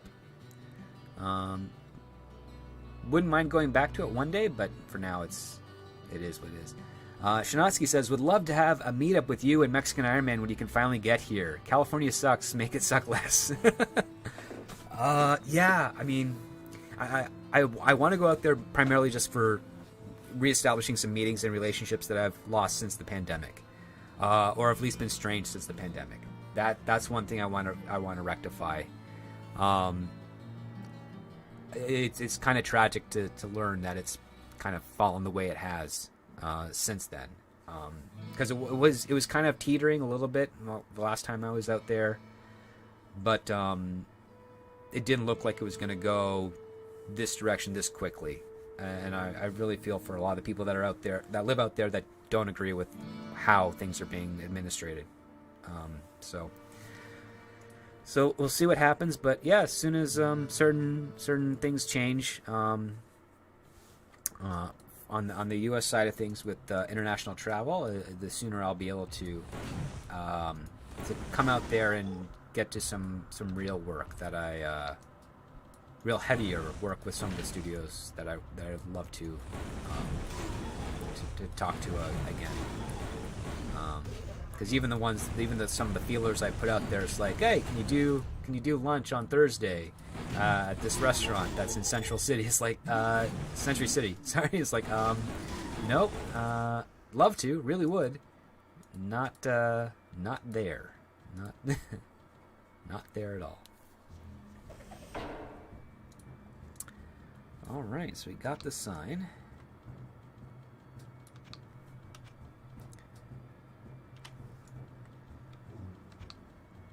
That wasn't too bad.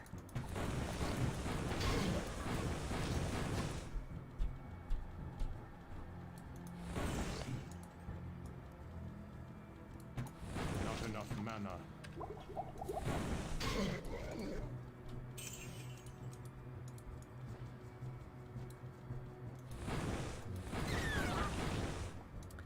Alright, I know this guy. I'm not going to give you the sign because I gave you the sign last time. So I'm just going to talk to you. Hey! You that one that kill all! You get me magic banner or we attack! You no live with life! You kill big uglies and give back magic! Go past corner and door, find uglies! You give, you go! Yeah, no, we're not doing that. But I'm going to give this to Ogden. Why not?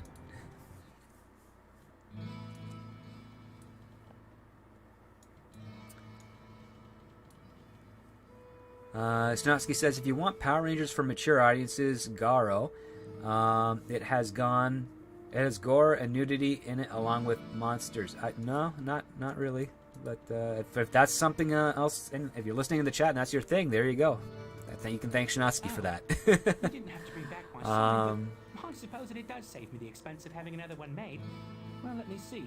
What could I give you as a fee for finding it? What have we here? Oh, yes. This cap was left in one of the rooms by a magician who stayed here some time ago. Perhaps it may be of some value to you. Cool. All right, there we go. Hello, my friend. Stay a while and listen. Okay. Am I missing something? Shouldn't I have an amulet?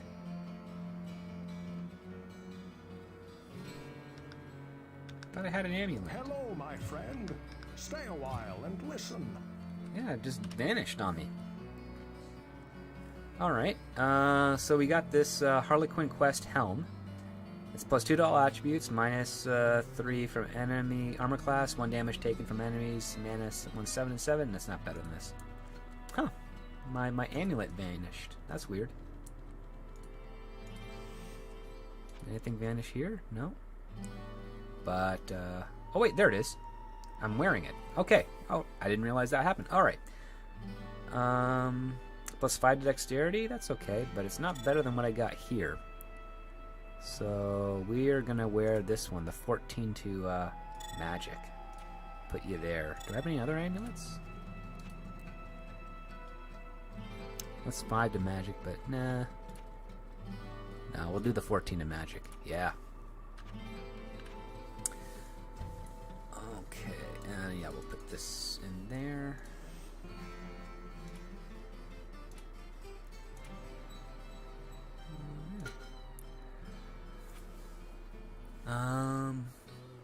Charlie says, anything particular about LA that's gone bad or just in general?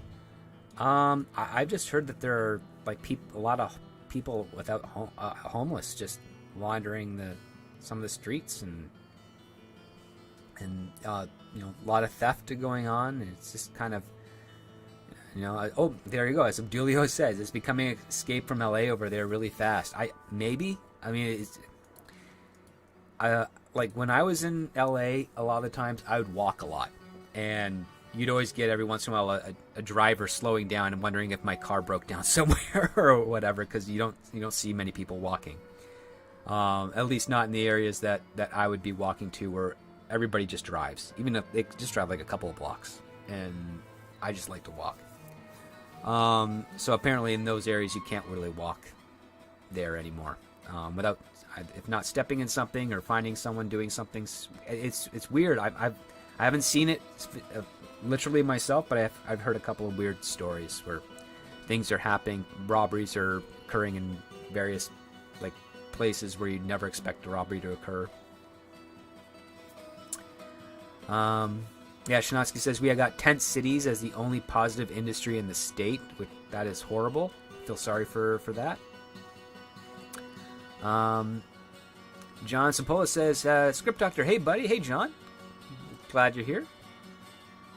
Neil asks, do you think if the new Red Sonja movie is successful, we get more sword and sorcery? Because it's a genre ripe with potential. For example, give me a good He-Man movie that's not Kevin Smith's take. That would be fun. Yeah, I think sword and sorcery, noir, pulp style detective stories are due for a resurgence. I don't think they'll ever get huge blockbuster level success, but they'll be great counter programming to some of the normal stuff out there. We just need more balance, because right now Disney is trying to dominate the narrative of film, and they've been doing it for the last 5 years, and we've seen the results of it. It's not very good. For a company and industry that talks a great deal about diversity, they're not giving us a whole lot in that regard when it comes to the type of content they're releasing. It feels like it's very much of the same genre on the bigger tentpole side of things, and I think You have Avatar 2 and Top Gun Maverick, which are counter to the superhero type of film, or the Marvel film, and they did resoundingly well. Audiences resonated with that. I think finding a fair balance for production and releases of a wide selection of different genres is beneficial to the industry, because it allows you to have your tentpoles that are reliable to bring in audiences and generate enough profit so that you can invest in some more artistically risky projects that might also do the same and open up new opportunities. But one of the things that Hollywood always seems to do is they follow the trend, and then they do it so much to the point where it loses its magic, and it becomes almost derivative. And that's kind of one of the things you have to avoid, and one way to do that is to spice it up with different genres, different types of takes, certain characters of stories within your slate of movies that you're releasing. Holocron Library Fox says, Script Doctor, you've just used in short succession both something based off of STH else and like the series it's based off of is the double off of polarized bag English, or is it correct in some cases? I do not speak proper English. So no, sometimes I don't speak with proper English. I try to, but I don't. It's funny. I rely heavily on dictionaries and thesauruses, and thesauri, if you want to go that way, to correct myself when I'm writing, and I try to memorize that and learn from that too with my speech as well. But I'm not perfect. I screw up a lot. It's just the way it is. And then on top of that, I also, when you're in conversations with a lot of other writers, we speak differently than normal people do, or well-informed, educated people within the first language do, because we have our own shorthands, and we also have to work in such tight time frames that it's more important just to get the word out, or close enough to the word out in that time frame. Because if you have 5 minutes to pitch a story and you want to get a conversation, you have to get it out in like 90 seconds so that you can start that conversation, and then you can kind of slow down, and that's when you can become more articulate and more careful with your word choice. It's a difficult thing to learn, and it's a difficult thing to break. Holocron Library Fox says, "LOL, I just realized you're reading it." Yeah.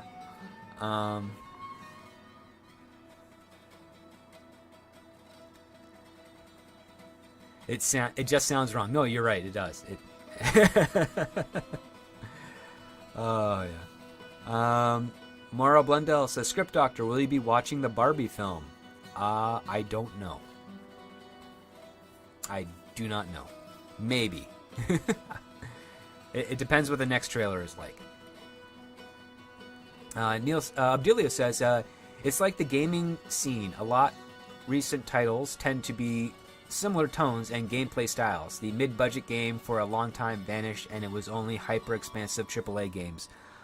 Yeah, I suspect you might be right. One of the things I've noticed, because I have perused a few gaming streams, there's a lot of cinematics that are interrupted into the active gameplay, where you either press various buttons to complete the function, but it plays out as a cinematic, and that I'm not a big fan of that, because it feels like you're not actually doing anything or being your own type of action. It feels like you're being guided through an action as opposed to making one of your own.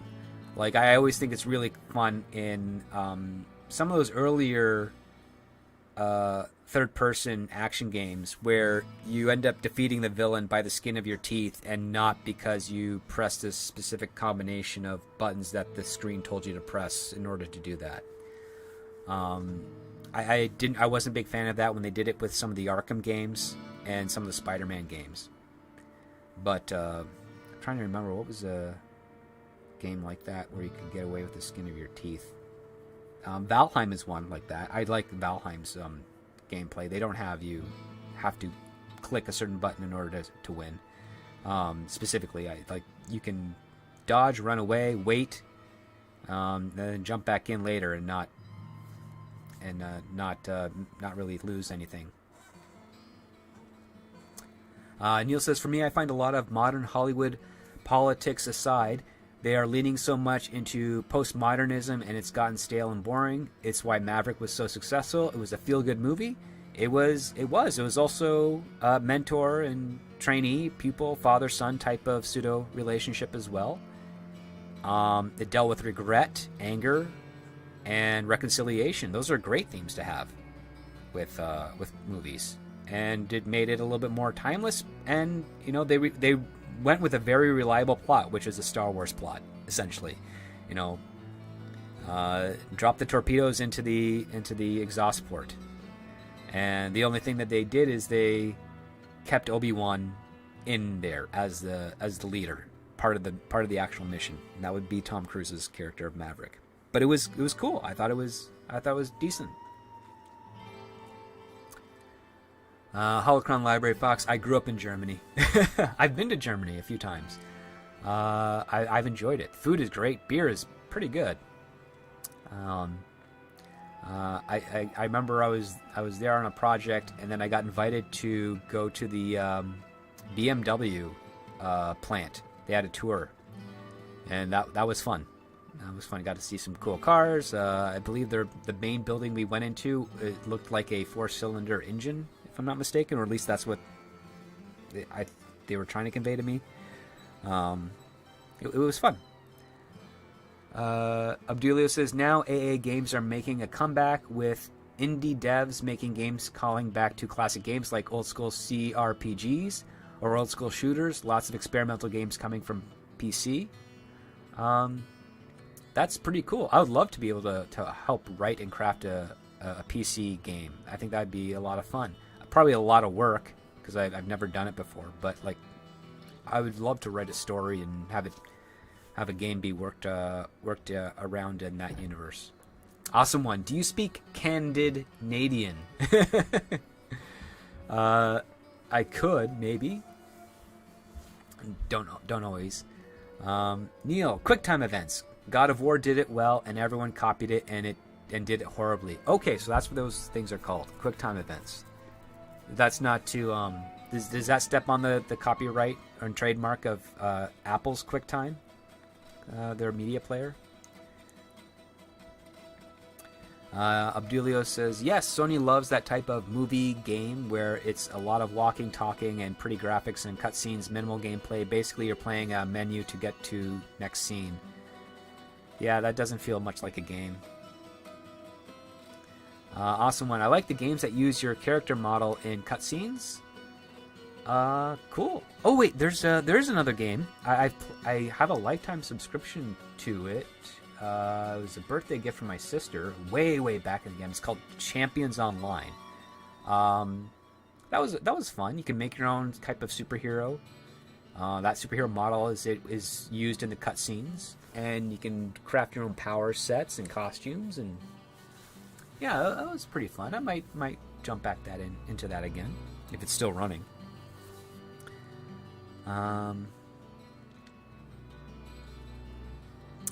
Charlie says, I hadn't noticed the Star Wars part of Top Gun until you guys at pitch meetings pointed it out. Yeah, I mean, it's a simple story. Awesome one says, I've been to Salzburg and other World War II historic sites in Germany. Isn't Salzburg in Austria? But yeah, no, I've been to Salzburg too. That was one of my favorite places. Went to the music museum there. I took the cable car up to the mountains. That was awesome. Holocron Library Fox says, Script Doctor, you've been to Munich then. I'm located in Hamburg. Oh, cool. Yes, I have been to Munich. I've been to Munich. I've been to Nuremberg. Trying to remember a couple other places I've been to. But it's been a while. I'd have to check my passport, my older passport, because I have a new passport now. But yeah, I've been very fortunate to be able to travel to other countries, and very appreciative of it. Cyan says, writing for games is, and yet isn't, that hard. The hardest part is working around the fact that you don't control the main character, the audience does. Yeah, I would... yes, because what you'd end up having to do, at least the way I speculate it, is that you would have to set up an action and then theorize multiple different options that the player would take, and then write reactions to those actions so that the game can go in whatever direction the character chooses. Yeah, that'd be tricky. I'd personally start out small. I'd start out with like a side scroller game, like a TMNT, old school arcade TMNT game, where just start at the left side of the screen, just get to the right side and beat the bad guy, and then craft a story around that, and then work my way up. Actually,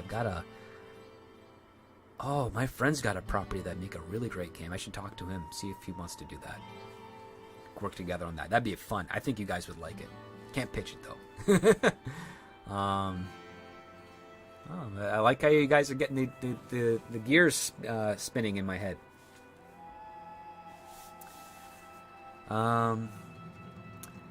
Cyan, writing for games is like writing for a D&D campaign. See, I don't play D&D enough to really get that down, but I should. A lot of actors play Dungeons and Dragons. I've been learning recently, so that's pretty cool. Neil says, the games I like to play nowadays are JPRPGs. I find them a lot better than a lot of the Western games.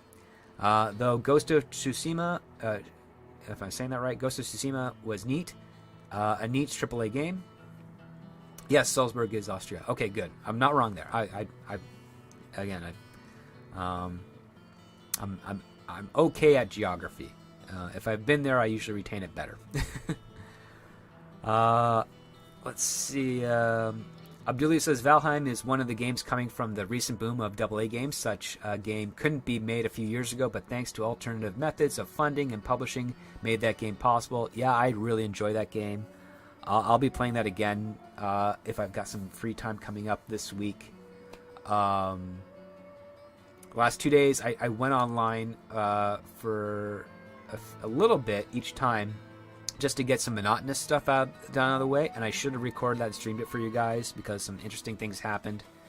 So I won't make that mistake again. I was recently talking with Mr. Tickletrunk about that, so I think I'm not going to do any offline stuff for Valheim because you never know what's going to happen, and I really like that aspect of the game. So that's what I'm going to do in the future. So when I stream that one, I'll update you guys with what has happened. But yeah, that's fun. I'm liking it. I would love to see or write a Valheim-like version of that game, but on a more science fiction level. Like you're an astronaut that has landed on a planet that's habitable, and you've got to build a base and survive until your ship, mothership, what have you, can find you or whatever. And yeah, a good survival game sandbox thing. That'd be really cool. And maybe you could, the next level, once you've built your base, you leave that planet and go to maybe an uninhabitable planet and try and terraform it. Who knows? I'm just kind of spitballing here. Shanatsky says there's currently 2 schools that have been going with narrative in games. One is to make it so the player has no control and just plays to cutscenes, a la Naughty Dog. Oh, that's weird. Awesome one says we visited some salt mines in various castles in Germany and Europe. Oh, that sounds pretty cool. I've been to a couple of castles. I've been to one in Scotland. I've been to Windsor Castle, the Windsor Castle tour, the Tudor House Castle. Yeah, you do the general things and do the tourist trap, so to speak, when you go to Europe. But I also tried to get outside of the main cities and see some of the countryside as well. So those were fun. Well, you guys are really active. I'm loving this. Loving chatting with you guys. Mihan says, just curious, what do your girlfriend think about the woke agenda in Hollywood? she's not too thrilled with it. She's not really big into the entertainment side of things on the industry. She likes a couple of movies here and there. She is a fan of the original trilogy of Star Wars, but she hasn't watched any of the other stuff. She understands the struggles that I'm going through with regards to some of that stuff.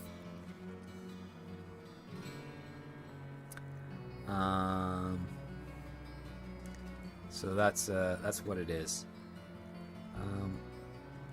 Awesome One says, sometimes script works on Diablo. Sometimes. Yes, sometimes I do. Not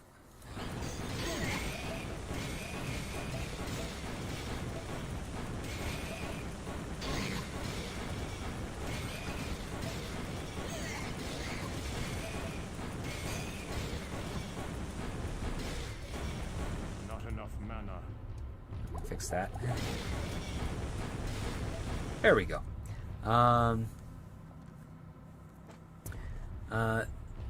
Shansky says, I worked on a few video games. Oh, cool. That's awesome. Neil says, if you're curious, Ghost of Tsushima revolves around the Huns invading Tsushima Island in Japan. Your character needs to figure out a way to beat the Huns without using traditional samurai fighting. So is it like a stealth game? Because stealth games are kind of cool. I dig some of those. Or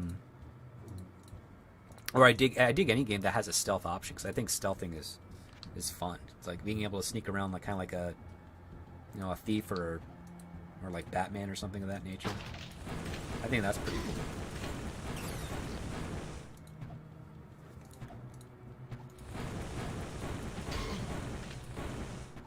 There we go. Neil says, the reason is that the Hun leader knows your tactics and you can't utilize them against him. In other words, you turn into a ninja. Oh. That's cool. Ninja versus samurai it's neat.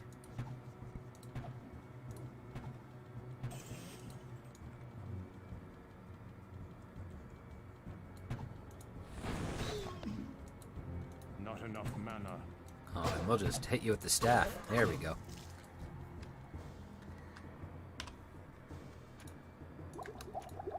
There we are. Okay, that'll work.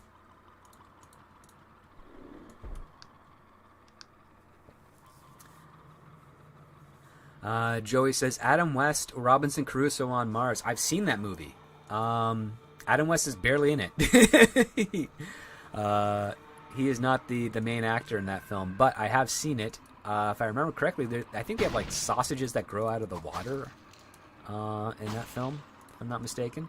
But I do remember that. That was in Canada we had a channel called Space the Imagination Station before it became CTV Sci-Fi, and it used to show like rarely shown science fiction films. They had this thing called Space Bar, which is a really cool segment where they would kind of like the Elvira and the monster horror films. They had a segment where it'd be a bunch of geeks at a bar talking about the movie in a trivia fashion and whatnot, and I thought it was pretty cool. It didn't do well on the rating side of things because some of the movie choices they made were really, a lot of people just did not care. It was a very niche thing, but I dug it. That was my bag.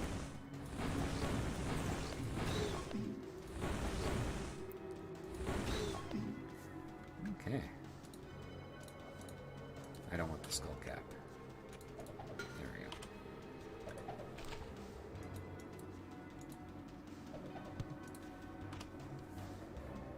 87 magic to read, huh? I'll get you later. Yeah. Holocron Library Fox says there aren't many castles left in northern Germany. Hamburg City Hall, however, is part castle, mostly palace. Through palace though. Sorry, pretty glorious. Only seen one more glorious through smaller, though smaller in Paris. Yeah, I think I saw one of the a Paris palace once. I think in 2009. Just can't remember much of it.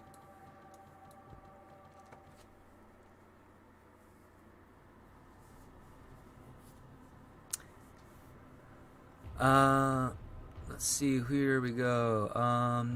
Maura Blundell says, Script Doctor, behind every great man, aka you, I don't know about that, is a great woman, and you're so a pro gamer.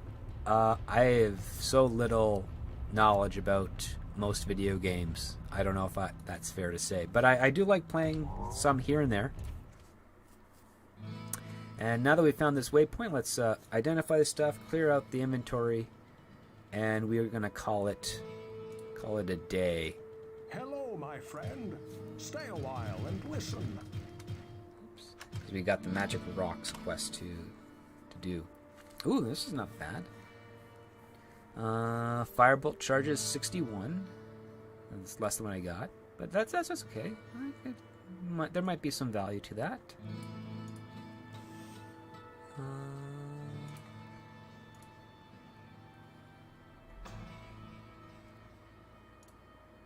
Yeah, why not keep some stuff around? I got plenty of space for it.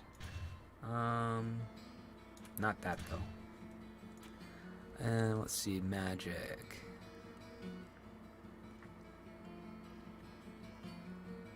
Strength 9 of magic. Let's see if I can. Here we go.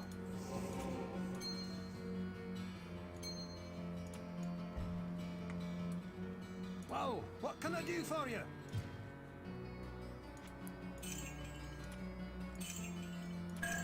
There we are. Alright, let's see what you guys are saying in the chat before we call it a day.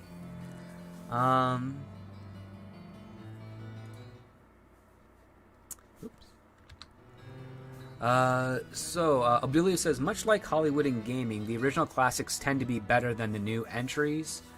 I think it just, maybe, one of the things that I suspect, and I can't verify this yet, but it seems to be the pattern that I've recognized, is that the better writers have a more eclectic background in different mediums. Books, short films, television, feature films. And explore a little bit more of the history of it than some of the more modern writers that I see now. Most of the modern writers that I meet that are younger coming into the industry, the oldest shows they've seen are like Battlestar Galactica by Ronald D. Moore.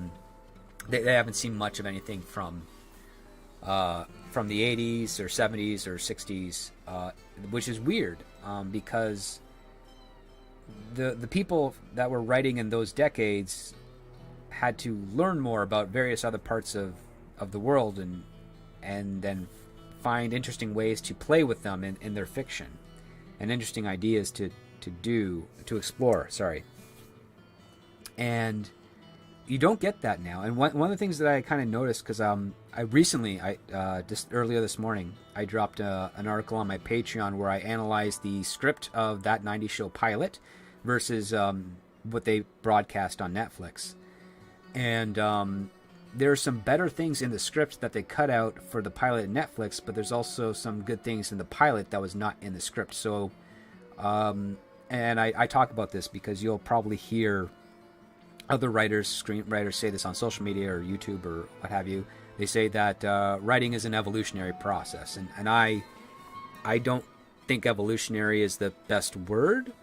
I think writing is a mutation, because sometimes you can write subsequent drafts and actually get into a worse position than you expected. So it still changes, but doesn't always change for the better. And while I was analyzing that 90s show pilot from the script to the actual final version, I also took a look back at the original pilot for that 70s show. And more was happening in the original pilot for that 70s show, and was very well focused and executed. And what I kind of am realizing when I watch original pilots and original episodes from decades past is a lot less is going on in current television today than previous.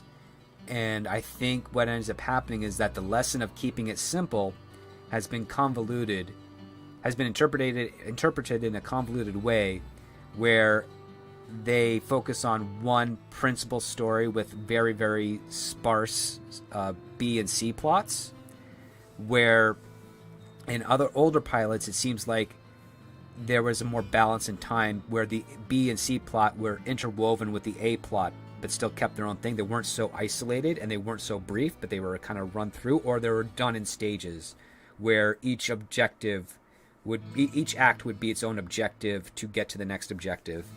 And in current day stuff, it's like each act is just one step for one overall objective, and then that's it. Like there's nothing more. There's like they have no more ideas to explore in their episode, and I find that to be a little troubling.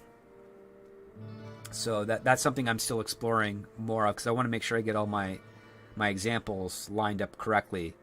But it feels that modern television, at least in the last on some of the bigger scales, is a lot thinner or slimmer than older shows, which were able to do a lot more within the same amount of time. So it's quite fascinating. I'm going to be looking into that more, and I'll also be picking some brains of some fellow writers and executives that have experience in that. Joy says, love the commentary. Thank you. Very much appreciated. I like Robinson Crusoe on Mars. I'm going to watch that again. I'm going to see if I can find it. I'm going to have to go into the city to some of the older, like BMV books or some of the older shops there to see if I can find a DVD or VHS of it, because I don't know if it's on a digital, but I'll look for it. Mion says, Valheim is a game made by a Swedish group of 5. After its smash hit early access on Steam, they moved and expanded to a crew of 30, still hard at work.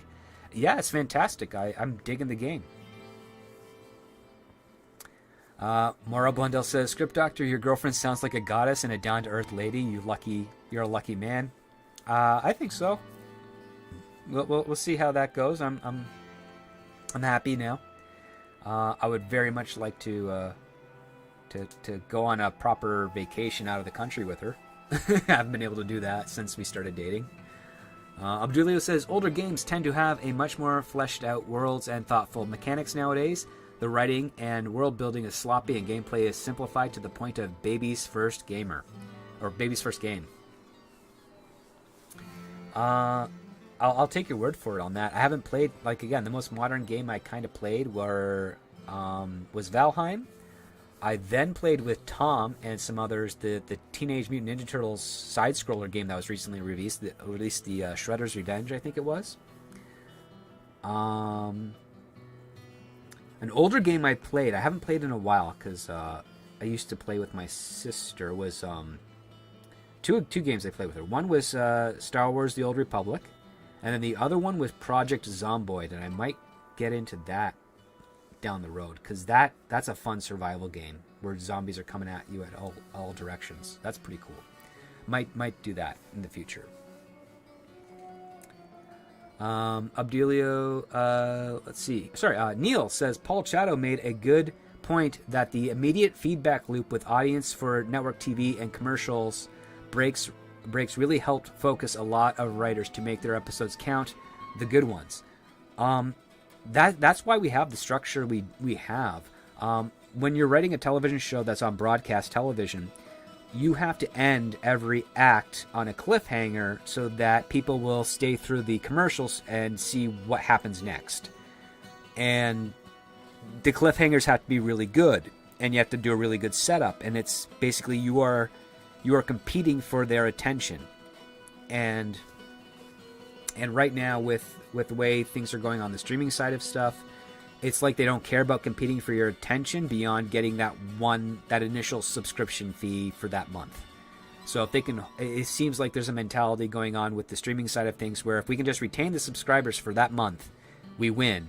And then all we have to do is come up with a new show next month to do the same thing over and over again, and it doesn't care if it's good. It just has to be new, and that will garner what they can view as a success. And it turns out it's not working.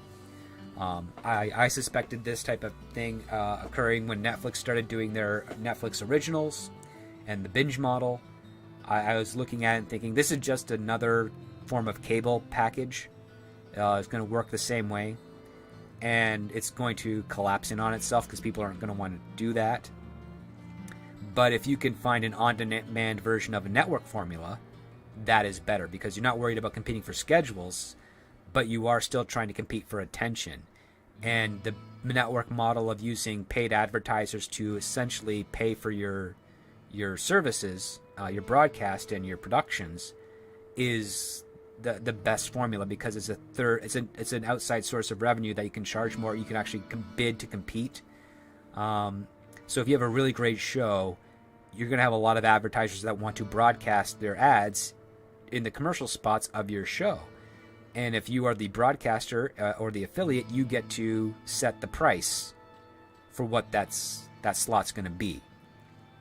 And if your show gets a lot of eyeballs, that price can be higher. And if it gets too low, then you realize your show's not doing the job it needs to. It either has to become better and be reinvigorated or reworked, or canceled, and then they use that money to make something better. And I think streaming is a very good option to do that if they incorporate the ad model of interwoven with their stories. So you have a half-hour show. On streaming, that half-hour show is really like 22 minutes, but it becomes a half hour with commercial ads. So structure it like that, and if you get say 10 million subscribers based on a show, and they're watching it to completion, that's 10 million sets of eyeballs. You can charge a lot of money to get your commercial to get commercials to play through that, and you've just paid for the show, you paid for the administration and technical support fees for the streaming service, and you might have a little bit left over to invest into another show to get even more people in.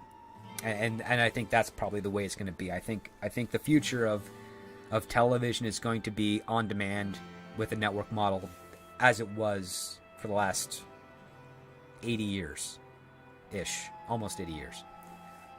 That's my theory.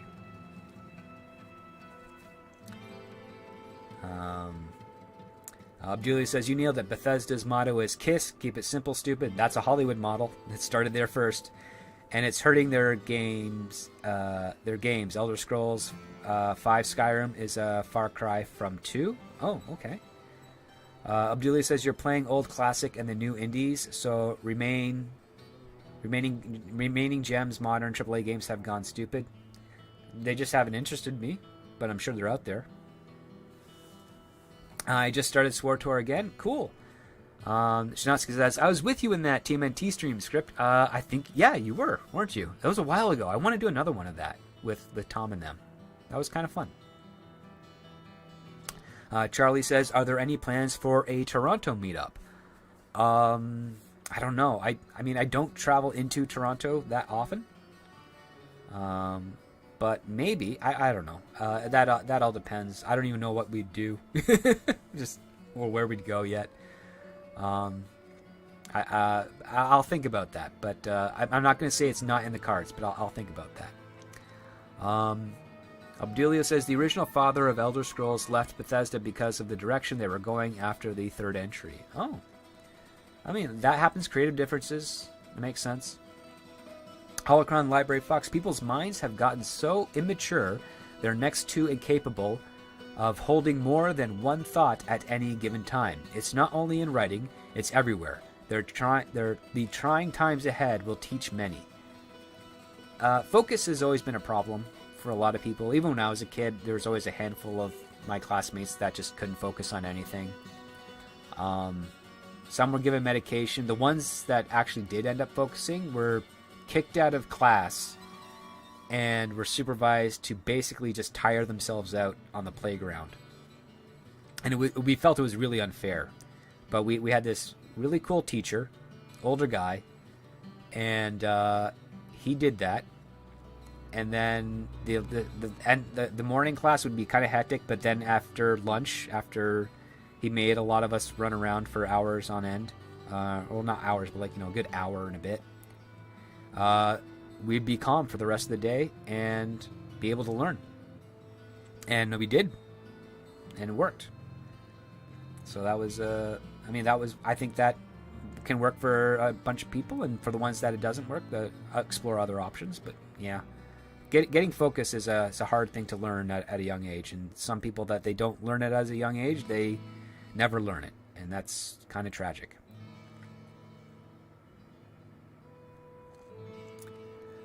Neil says, it's a losing proposition because folks are drifting toward older content, and the newer stuff is very much is akin to that older content. Stranger Things is a good example. Stranger Things blew up. I remember when that hit. People really were like digging it because they appreciated the nostalgia. It borrowed from a lot of other, or it echoed a lot of other visual styles of movies of that time. And the music really sold it. So, but the other part too is like, for myself, as much as I value the things that came in the past, I want to do something new, but I don't want to repeat the things that have been done before. I just want to, like, if I'm going to repeat anything, it's going to be the approach of the story. Like, where am I coming from this direction? Like, what question am I asking myself that I'm exploring in this story that is relevant, that was relevant to me as a kid, that's relevant to me now as an adult, that could be relevant to me in my senior years. Those types of things. Is there a lesson that I learned a hard way that I could tell a really fun story about to everyone else and entertain them at the same time? Like, those are the types of approaches that I take when I do my work, and it's really, really hard to capture that and convey that because as a writer, I already know what I'm doing. And then my challenge is, how do I convey this to an audience for them to pick up what I'm doing and be surprised by the end? And that's why writing, that's one of the many reasons why writing is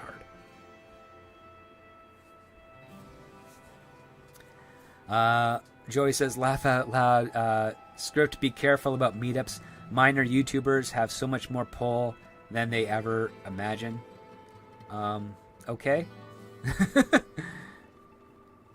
Abdullah says, I meant to let games like Valheim an indie and Diablo 2 a classic are games made with love and care. A lot of modern games are oversimplified in comparison. TMNT was a nice callback to the classics. Oh, okay, I understand you now. Yeah, absolutely. I think that's fair point all the way. And Holocron Library Fox says, yeah, and very few learn it today. Too few to keep up the high cultural standards of some 50 years ago. It is what it is, but things always come in peaks and valleys.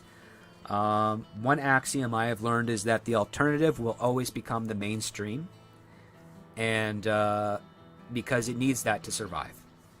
So, what we're currently experiencing, my theory is that the last decade and a bit, the mainstream has pushed back against the alternative because they don't want to compete with it. And as a result, we are seeing a suffering in the creative aspect of some of the stories that are being told. I think as a result of that, the transparency with some of the messaging and the agenda is a little too obvious. And if we had more injection of like that fresher group of creatives, they could reconcile that. They could entertain us and then give us the abstract of the message or whatever message they're doing, and it's something that'd be a lot easier for audiences to either discard or explore of their own choice as opposed to being lectured to, which is kind of how we've been seeing some of the bigger budgeted films. Not all of them, mind you, but just some of them. The ones that are heavily marketed and are kind of everywhere we look. Neil says, actually, my story I'm working on, one of the challenges my main character needs to learn is focus and keeping committed. That's a great conflict to explore. Holocron Library Fox says, right, and the mainstream becomes the devil. In the old days, the mainstream would embrace it. It's in the current generation where the mainstream has been very against it, and it's kind of strange.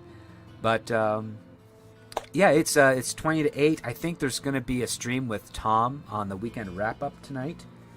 So head on over there. I might pop by. I'm just going to grab something to drink, like some water or maybe some milk, and see what's going on later. But thank you so much, everyone, for joining me today. Really appreciate it. Had a lot of fun. Glad to play a little bit more of Diablo as a sorcerer. It's a blast. I mean, yeah, it's the same game, but a little bit of flair with spells and rapid casting. But thank you so much, everyone, for being here. And I can't wait to talk with you all next time. If you are watching this on the replay, please feel free to leave a comment or a question, and I'll do my best to get back to you and answer them. And if you enjoyed my take and commentary, I have more of it over on my Patreon, which you can sign up for, patreon.com/thescriptdoctor. And if that's all there is, which I think there is for now, I just want to wish you all, I hope you all had a great weekend. I hope you all have a wonderful week and beyond. And thank you so much for keeping me company this evening. So, yeah, I'm kind of rambling now, but it's been a blast, and I can't wait to do it again. So thank you so much for stopping by, and never